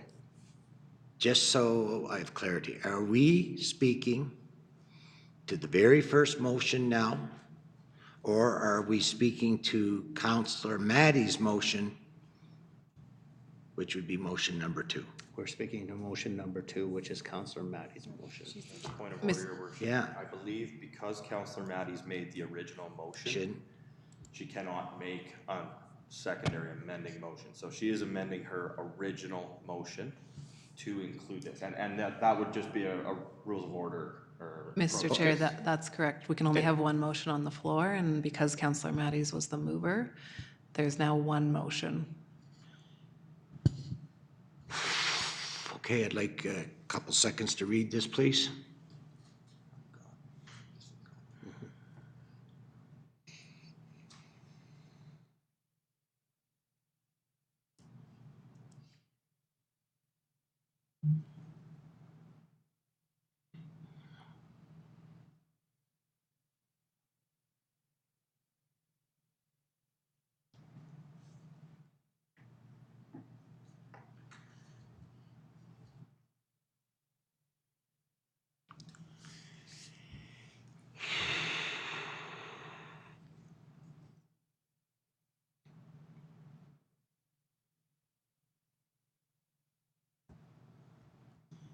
Enough time?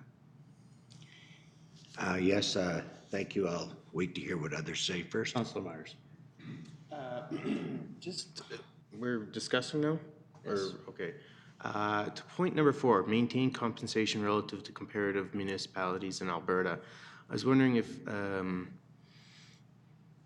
administration could weigh in here. Do we not have a statement in our policy, something in reference to being in the 50 percentile or anything like that? No? Okay, that's for staff? Administration, go ahead. Sorry. Mr. Chair, through to Councillor Meyer, that's correct. That's in the staff compensation policy. There's nothing in the council policy. Councillor Lord. Thank you, Deputy Mayor. I actually have a question for administration in relation, so since now we're back to debating the terms of reference with these amendments, I'll still have some stuff on that. I do, though, have a question to administration in respect to the statement at the top of page 493 and how it appears in the document. We have duties and responsibilities. 3.1 is council. Goes to 3.2 is the council remuneration committee. 3.3, general manager, corporate services are designated. And then this statement just kind of appears. And it's the mayor and members of council will be afforded the opportunity for input to the committee and will be available for interview purposes if the committee determines a need for such interviews. Should this not be under 3.1 as a 3.1.3? Because this would be a duty and responsibility of council? And if not, could you suggest where maybe it should be, because it seems to be sitting in no man's land in the document? Mr. Chair, through to Councillor Laurie, yes, it could be moved under, it is the responsibility of council. I guess it's just that if the committee determined that they did not want to do that, it wouldn't be required, but I think the statement does speak to that. So I think administratively, we could definitely, if it's clear to council, put that as a 3.1.3. And would that require an amending motion, or is that simply a clerical? I'm comfortable that it's a clerical and making that change. It's under the same section, and like you said, it's not numbered, so I'm comfortable doing that administratively. Thank you. If And then I have council's one more comfortable. question in respect to the terms of reference. Thank you, Deputy Mayor. Under 3.2, Council Remuneration Committee and the duties and responsibilities, I don't see a duty or responsibility for the Remuneration Committee to present to council. It does state that all recommendations brought forward, council is responsible to consider all recommendations brought forward by the committee, approve any adjustments to council remuneration package for the next council term. But I think there's something missed without having it in the duties and responsibilities that the committee themselves actually present to council, because that gives council the opportunity to ask questions of clarity of the committee and get a better understanding. If all council receives is just a report, potentially with some administrative context, I think it might be difficult to understand maybe some of the perspective or some of the work that was done in order to come to those conclusions. So again, this being something added to the document, I'm going to seek clarity that you would need an amendment to add under the duties 3.2, a section that states the Remuneration Committee is to present their final report to council. Mr. Chair, through to Councillor Laurie, my understanding is that the committee has presented in the past, and that was my expectation that that would continue, especially that, administrative is, the resource is really just there to support the committee. If you feel that's needed for clarity, we can add that. I'd just like to make sure those who are utilizing this terms of reference understand that it is a expectation that a report will be presented to council by the committee. We can add that.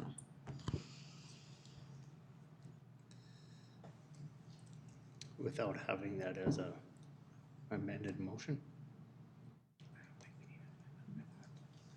I'm comfortable just dealing with that administratively. Okay, thank you. Any, Councillor Bennett, sorry. So, we're changing the motion to include those things. When I read all of those points, those objectives, in every single remuneration committee report and process, those things have been met. And I think a lot of it is listed under what the committee itself will do. Some of those words really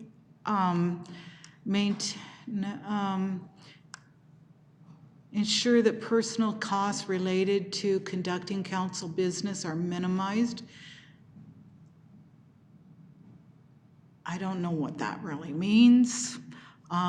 There's no numbers. Of course they're minimized for elected officials.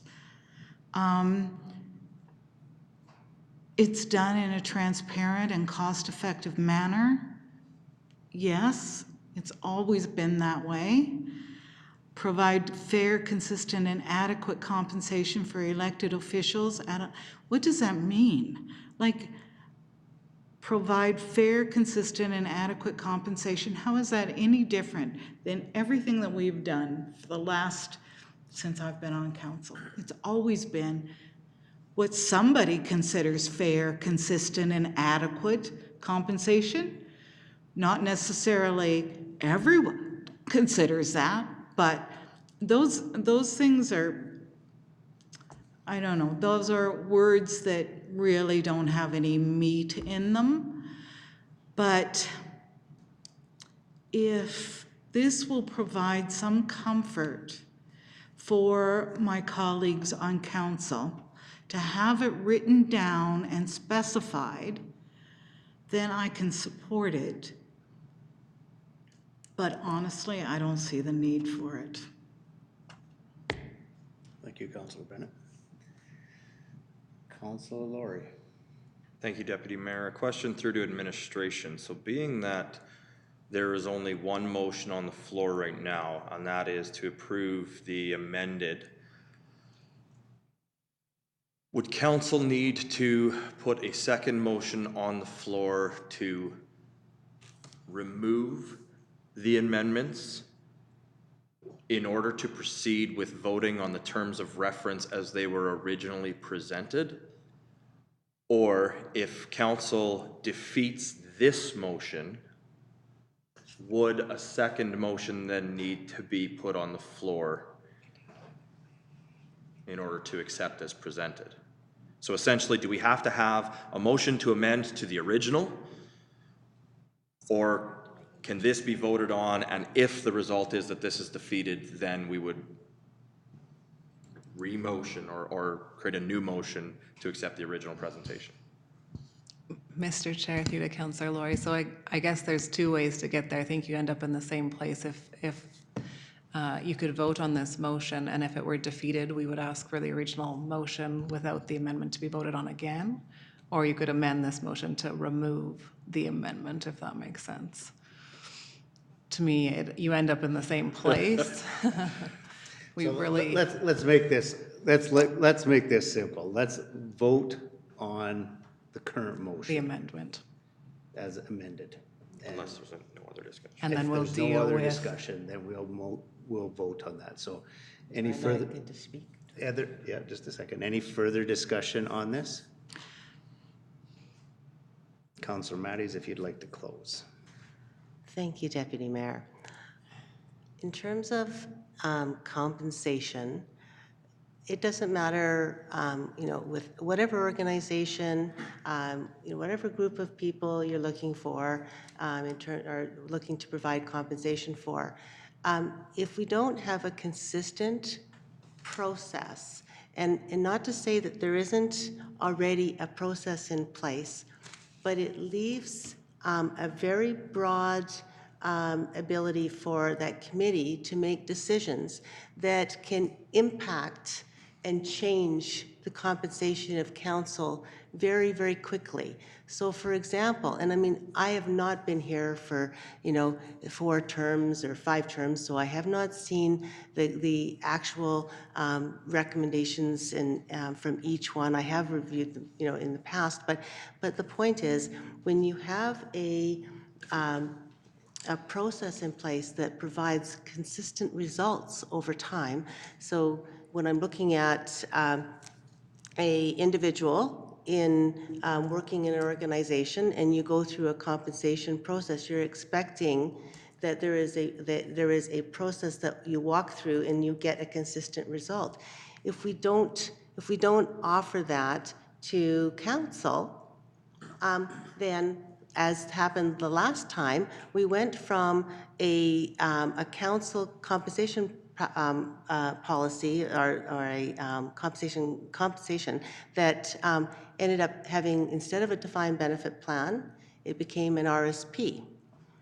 And also, we had per diems in the past, and then it was decided that they would be consolidated together. Well, that has fairly significant impact on compensation for council. So now maybe then the next term, we have a committee come forth and they say, no, per diems need to be there.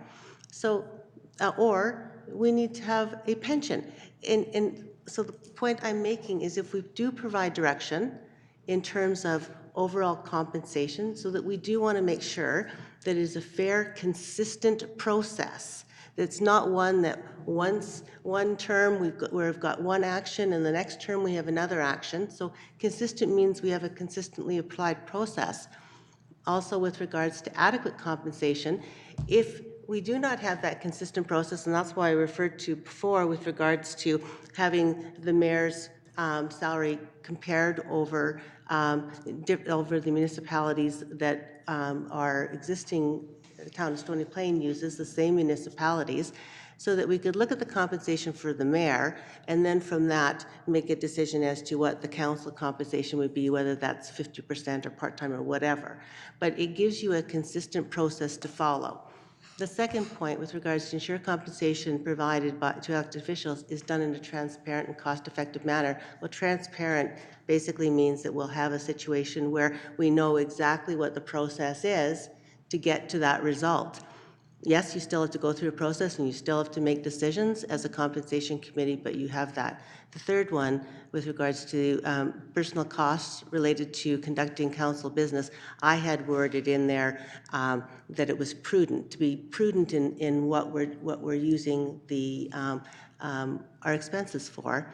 And finally, the last one is related to comparison with municipalities, and that would be consistent with what's being used with the town of Stony Plain. So to me, those objectives add clarity to what we're doing. I would like to see additional parameters put in it, but in the meantime, this is definitely a step in the right direction. Thank you, Councillor Matties. I'll call the question. Those in favor? Those opposed? Opposed, carried. Defeated. Or defeated, sorry. So you need the motion. So now we need a motion. And that will be Councillor Laurie. Thank you very much, Deputy Mayor. I will move the Town Council approve the Council Remuneration Committee terms of reference as presented. Thank you, Councillor Laurie. Any further discussion? Councillor Laurie. Thank you, Deputy Mayor. I want to express appreciation for Councillor Matties bringing forward as much of the information as she did. I think there's relevance to the information, but I think there also is a general understanding that this is a committee that is put forth to make a recommendation to council, not to make a decision. Ultimately, when the work from this committee comes back, council still is the decision-making body, and council still has to approve that. And in years past, committees have come back with recommendations that council has not accepted. You mentioned the term broad, and you mentioned that it shouldn't be too broad, but I would lean on the other side in that it should be broad. It should be up to this committee to look as far as they want, understand as much as they want, go as far as they want, and not be boxed in. It is up to that committee to make a recommendation on a framework for compensation because multiple frameworks of that compensation exist. It is not up to us to limit what that framework is to be. It is up to us eventually to decide when this committee comes back with a report. If they are recommending to change the framework, it is then up to us to decide if that is a recommendation we will accept or not accept. Also, as is directly in the terms of reference, council has every opportunity to address, if the committee wishes, the committee through an interview process. And during that process is a great opportunity where all of us, should the committee wish, have an opportunity to discuss these frameworks, these particular items, as to whether the committee should or shouldn't be looking at them. And then it's up to the committee to run with that. I think administration has presented a great terms of reference. I think there's no additional definition that's needed when you compare the terms of reference along with our existing policy, which is the policy there to review. And I look forward to seeing the committee's report and then debating from there what direction council should move forward with remuneration. Further discussion? Councillor Matties. Thank you, Deputy Mayor. You know what, bottom line is exactly what you're saying there is that you're going to provide guidance to a committee after the fact. If they come and they have something that this council doesn't agree with or doesn't support, then we're going to go back and say to them, oh, okay, no, that's not what we thought in the first place. Well, this by having some a frame of reference for people to work with, no different than the transit you're working on right now, no different than our various committees we have. You don't run without having, clear guidelines and guidance for people so that they know what you're looking for, what you believe in, what you value. So, I mean, it is what it is. So. Thank you, Councilor Matties. Councilor Lloyd? Yes. We have a motion before us. The other motion was defeated. Point of order here. The other motion was defeated. This motion is our terms of reference. People may not always like every word or in there, thinks something's too much or is not enough, but this is what's before us.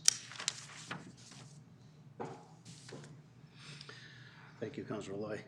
Remuneration. I think we really need to follow the steps that are outlined in our policy looking forward. We have the public committee that's set out before us, and we also have now added a consultant in there, and I think that's another good thing that is a good step towards that. Going through this process as a new councillor, it's a great opportunity for us to have it in front of us, to sit down and look at what needs to be done. And it gives us the opportunity, once we've actually seen the process, to be able to make some good recommendations moving forward. So I think it's important that as council members, especially new ones and old ones, must remember that not always is the old way a good way, and not always is the new way a good way. We have to come up with a happy balance in between here. And I think this is a really good opportunity for us as councillors, new people, to see what it is that is presented by the administration and sit down and come up with some better ideas if that's what we think is needed to go forward. Sitting here debating what we have in front of us, which is a pretty decent plan in front of us, it gets us the opportunity to get there. And just as we move along, it gives us the opportunity to make some changes once we've seen that process. So any further questions? Councilor Laurie? Thank you, Deputy Mayor. Apologies, this slipped my mind. I did have it as a question and I forgot it. To administration, in respect to the membership, the 5 individuals recruited from the public at large and appointed by council resolution, should administration not be able to secure 5 individuals within a reasonable amount of time, what is then the process for administration? Will they come back to council looking for either an extension of the process or accepting lesser members, or does administration have a framework to which they can go to a private consultant then for this? Mr. Chair, through to Councillor Laurie, I think that we would deal with that at the time. So as you've suggested, either come back with a recommendation of we have 4 solid members and we'd recommend going forward with that, or an alternate course at that time. But hopefully we can recruit 5 and don't have to go down that path, but that would be the plan at this time. Thank you. Thank you for that clarity. Thank you. Any further questions? Seeing no questions, I'll call the question. Those in favor? Opposed? Carried. We'll move on to 9.4, appointment of citizen at large administration. Thank you, Mr. Chair. So I understand there was a member of the library board that has now moved away from the town. And so the library board did conduct interviews in the fall when they were recruiting to fill their board slate, and is recommending, there was still a candidate that they hadn't utilized that was available, and they're recommending that Brenda Spitzer fill the remaining term that now has become vacant, and they're asking for council approval tonight for that. Thank you, administration. It's always... Usually these are in closed session. They aren't in closed session, these appointments to our committees? No. Usually at the organizational meeting, we would appoint.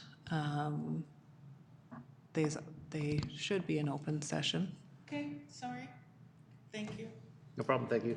It's always important that we have members of our community actively involved in many of the community boards that we have, so it's always exciting to see when we're able to fill positions that are vacant, and it's always an opportunity for us to move that forward, and it's important that we also keep that open mind that there's lots of members within our community that we'd like to see on some of our boards. So anytime you're out there and we're talking about the stuff that we got appointed to, it's always good to bring name forward. So any discussion? Councillor Laurie. Thank you, Deputy Mayor. Question in respect, reading this term finishing first term expired December 31st, 2020. I'm guessing that's because of the position that it's replacing. What is the typical length for the library board terms, and is there a maximum number of terms a resident can serve? Mr. Chair, through to Councillor Laurie, I believe the library, and some of you may know better than me, are 3-year terms. I'm not sure if there's a maximum. I could probably find it quickly for you, but they are 3-year terms typically. I want to say it's a 3-year maximum. Yeah, I think it's a 3-year maximum for the library board as well. So it's a 3-year, 3-term? That is correct. Okay, so even though this resident's term expires at the end of this year, they still would have opportunity to serve for a significant amount of time if they so chose? That is correct. Gee, sorry. Any further? I'll call the question. All in favor? So carried. Thank you. And we'll move on to information items and council discussion. Let's start with Councillor Myers. Oh, thank you for picking me first. So I did have a few points. I would like administration just to be aware of the number of complaints I'm starting to field regarding the snow clearing. I imagine we have to be getting close to that parameters, which is 10 centimeters, 15 centimeters. 15. Oh, well, maybe we have a few. Maybe we have a few more to go. Anyhow, I am receiving. It's sort of a fairly common thing people are starting to tell me about. So I thought it was. I'd pass it along to administration. I also received. And okay, so this one's going to be a little bit longer. Received some citizens' concerns regarding the dimness of the lighting along Main Street. I realize we now have new high-efficiency light posts, and they are a little bit higher. But with that in mind, I do appreciate the point, which is that it is dimmer. We do have to ultimately consider safety as a factor. I'm sure seniors with diminished eyesight, this may be an actual concern. But I also would like to tie it to some other concerns I've had from citizens. Now I'm getting a little, what's the word, pie in the sky here, or maybe that's not the right word. The point is, we have those lights on our flag, right there. They're iconic. And now we are replacing them. And that's not the end of the world, but it does seem a little bit counter to a community that is quite concerned about maintaining, our past and the like. So, not this evening, but I would like to give council maybe a little forewarning that I think I will be going to administration, maybe presenting some type of motion that I can bring back in the future regarding them, and like I say, this isn't the motion, but I would like them to possibly look at the possibility of refurbishing, maybe if those can be reused in some way. Anyhow, just a notice. And other than that, thank you for listening to that. Councillor Bennett. Thank you, Deputy Mayor. A couple of things tonight. First of all, Councillor Meyer and I attended the trustee orientation for YRL today. You may say, why are you attending a trustee orientation? Well, it's always a good thing to re-educate yourself, to refocus on some of the policies and how YRL operates. I got a couple wrong answers today, so it means that I need to do a little bit more education of myself. But they gave us a package. I have this package from other times that I've gone to this orientation, and I'm just going to leave it on our council mailboxes, our filing cabinet, just for you to take a look at. It always helps when all of council understands the same information when it comes to our organizations. And it was so good to see Councillor Meyer there today because he's my alternate, but and I think it's always a good thing to have education for the whole council. So I'm going to leave that package for you. My second item is I have not yet noticed, it could have slipped my attention, that we have not reminded our residents about the pet licensing and that it has to be renewed come January. And now that we have those beautiful big digital signs, I think that that could be one area that we could advertise. Social media is another one. But administration, what I'm wondering is, in the realm of red tape reduction, is there not some way that residents, pet owners could take out a license that would be used for the life of their pet? Something that, you know, you just maybe, and not to get a new license every single time. Like every time I have the medal that Sadie wears that indicates that she is licensed here. But if there were some way that we could just update that every single year, and I could go online and say, yep, she's still with me, then it would certainly minimize the red tape that I would have to go through. I'm wondering if administration has any suggestions.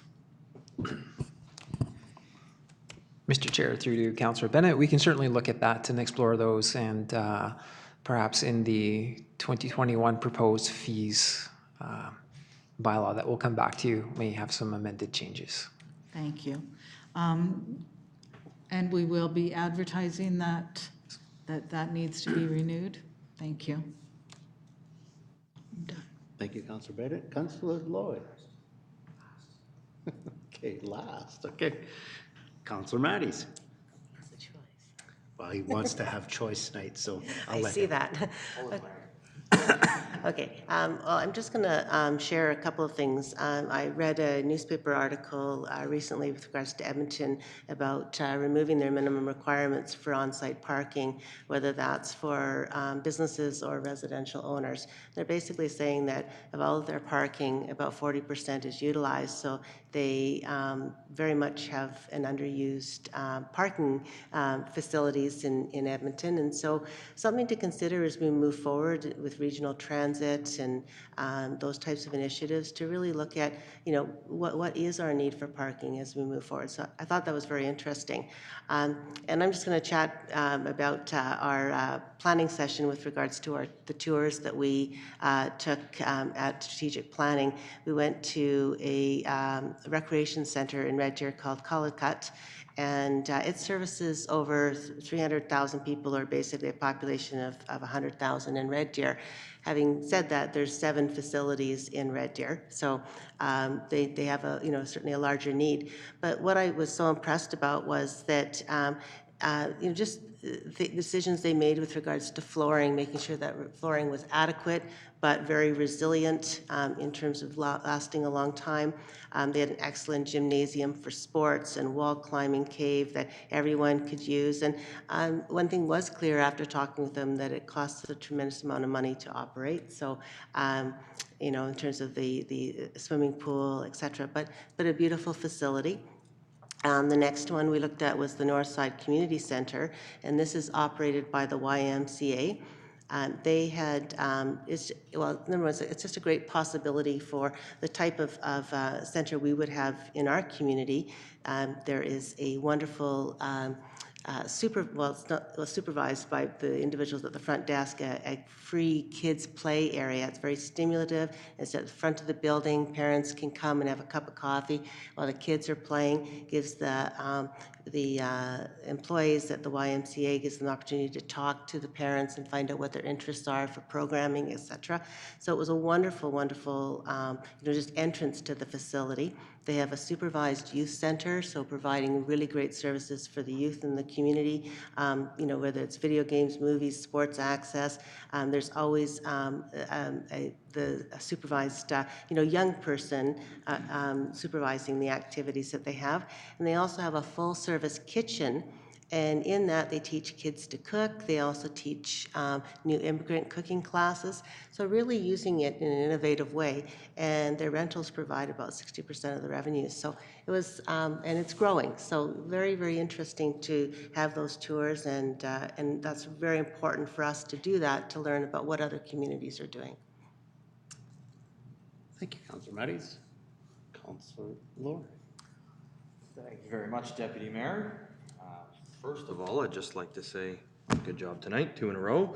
Apparently the town manager and the mayor must trust us. They're away at a conference right now and they didn't suggest we postpone the meeting. So good on all of us.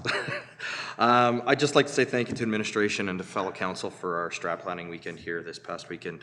It was phenomenal. It's always great when we can get together and put our minds together and see, we're definitely all for this community and good to move forward. Also wanted to thank administration in respect to the cemetery open house that was held. The weather was miserable and I managed to stick it out all the way through till we had our public session, and actually it was incredibly well attended. Every single table that they had set out was full. I think there was well over 20 some odd residents there, so it was great to see that even in the miserable weather that we had, the residents still came out, they still engaged, and our consultant did a fantastic job on it, so I look forward to seeing that continue to move forward.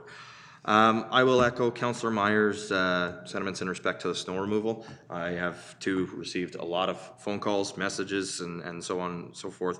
I know we did have a communication that was sent out stating that on January 20th some measurements were taken. Most were around that 9 centimeter range, which is even under administration's discretion. But then 2 days later on January 22nd we had a significant snowfall event that dumped over 10 centimeters of snow within the community. So that would have changed those. So I just have one question to administration in respect to that. Our standard is 15 centimeters packed as the trigger for an automatic removal. 10 centimeters is where the Public Works Manager then can have some discretion.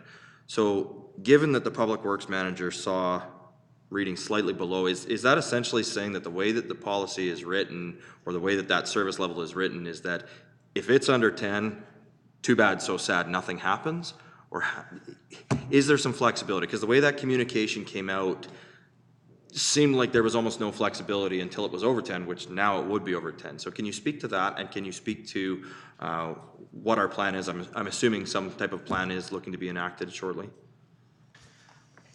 Mr. Chair, through you to Councillor Laurie, the standards you quote are correct. So less than 10, we would not recommend the complete snow clearing. Greater than 10, it's at the Public Works Manager's discretion. And so the reason it's worded like that is because a hard packed street, that's 11 or 12 centimeters may be perfectly suitable and adequate.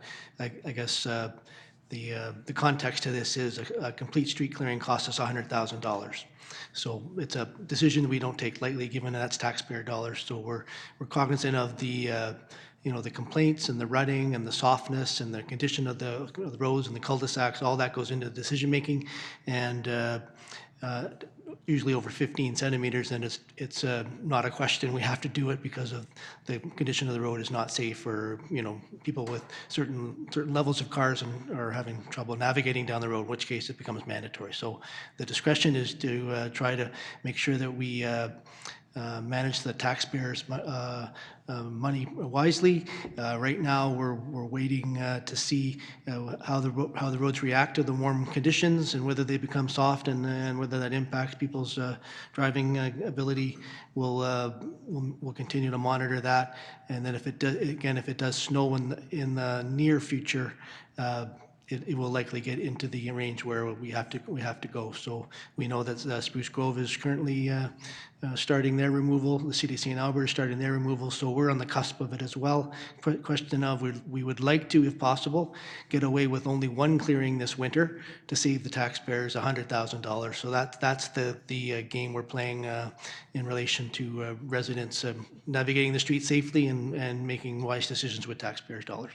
Excellent. Thank you very much, and I'm very glad you highlighted the cost for the town to do a complete clearing. I think that's very important because that will also help us as council in going forward with discussions with residents and understanding if their service level expectations are here, if they are okay with that additional cost of that service level. So thank you for bringing that forward.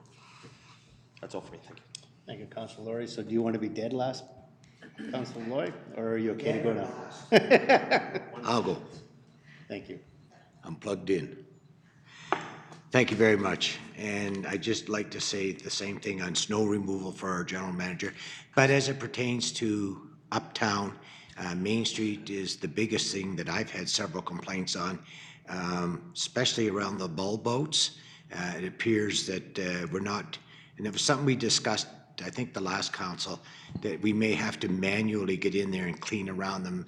Some merchants have said we're actually losing a parking spot per ball boat on each side because the snow piles up there and then the people start drifting further away from that, and so it eventually cuts down. I think we should just take a look at it.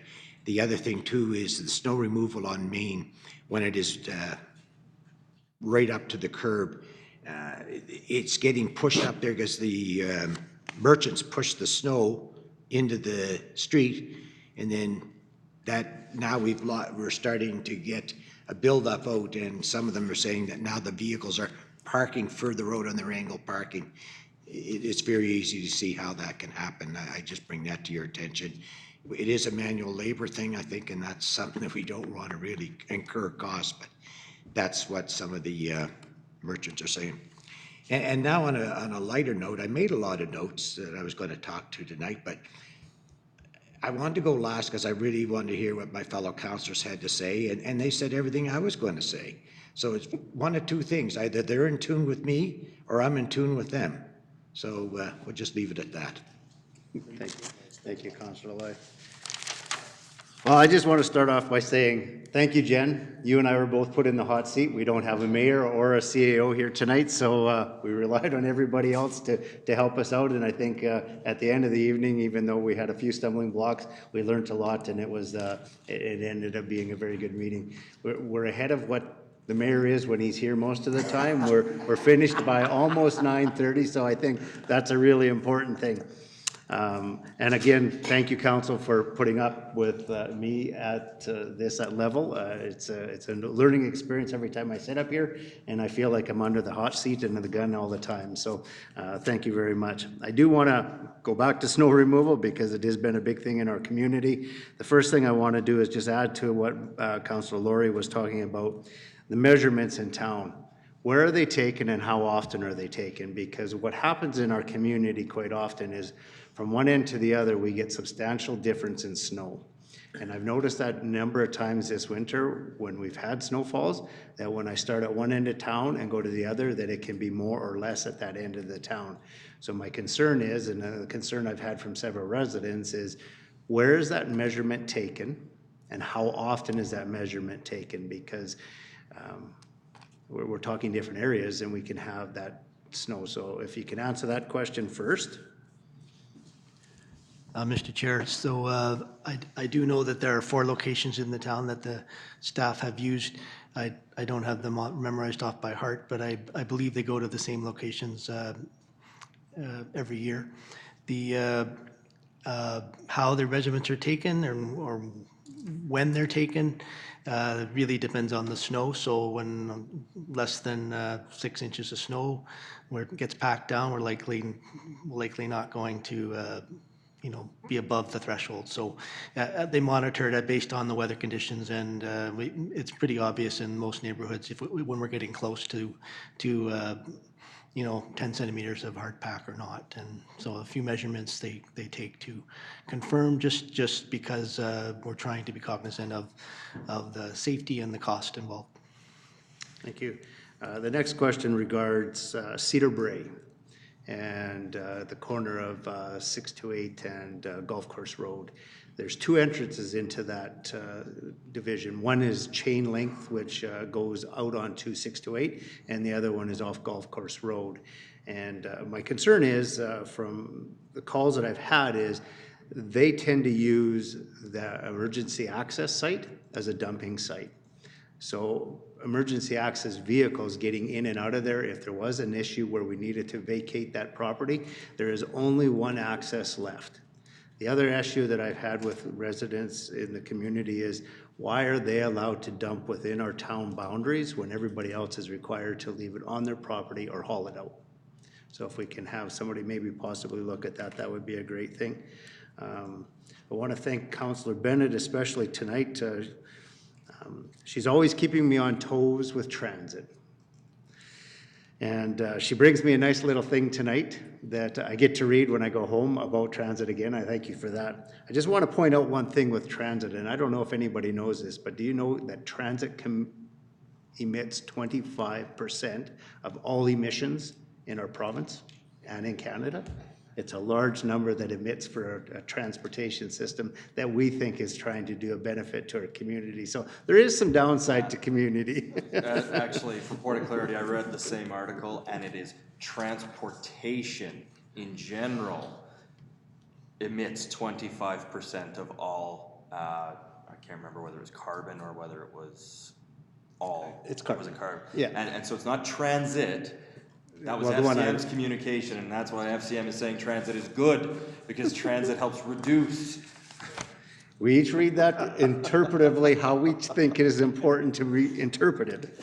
Again, I think it's just important that we're moving everything forward within our community, and it's always exciting to sit at council and be involved in what we got going on in the community. I think it's a great thing that we have here. And I want to thank administration wholeheartedly. You guys do an awesome job with everything that we get, and you answer many questions that we have that arise from a multitude of things. So again, thank you very much. And I see Councillor Myers, he wants to be the last one tonight. So normally I would never do this. You've already had your chance to speak, so you get one chance, and it better be a compliment or you're in trouble. Well, thank you, Your Worship. What a fine job you've been doing, and I appreciate very much the. Actually, while all those things are true, one of the important things I was made aware of today, I thought that I would also like to just get clarification from administration, but I thought maybe everybody would like to know. Apparently, according to the grapevine, our APFA has received letters from the province outlining deep cuts to their program. I was just curious if administration was aware of that, or if they could speak to it. Mr. Chair, through to Councillor Meyer, we were aware of that. I'm not aware of the specifics, but understanding that there were significant funding cuts to them. I don't know if we have any specifics over there. Well, if there's any information that can come forward, if you can pass it through email, that would be great. That would be greatly appreciated. So it's 9:30, which is normally much earlier than what we get dismissed from the mayor. So tonight, everybody gets to go home at a decent time, and I thank everybody for coming, and thank you for spending the evening with us in council chambers tonight, and we look forward to seeing everybody at the next council chambers. Thank you. Meeting adjourned. Meeting adjourned.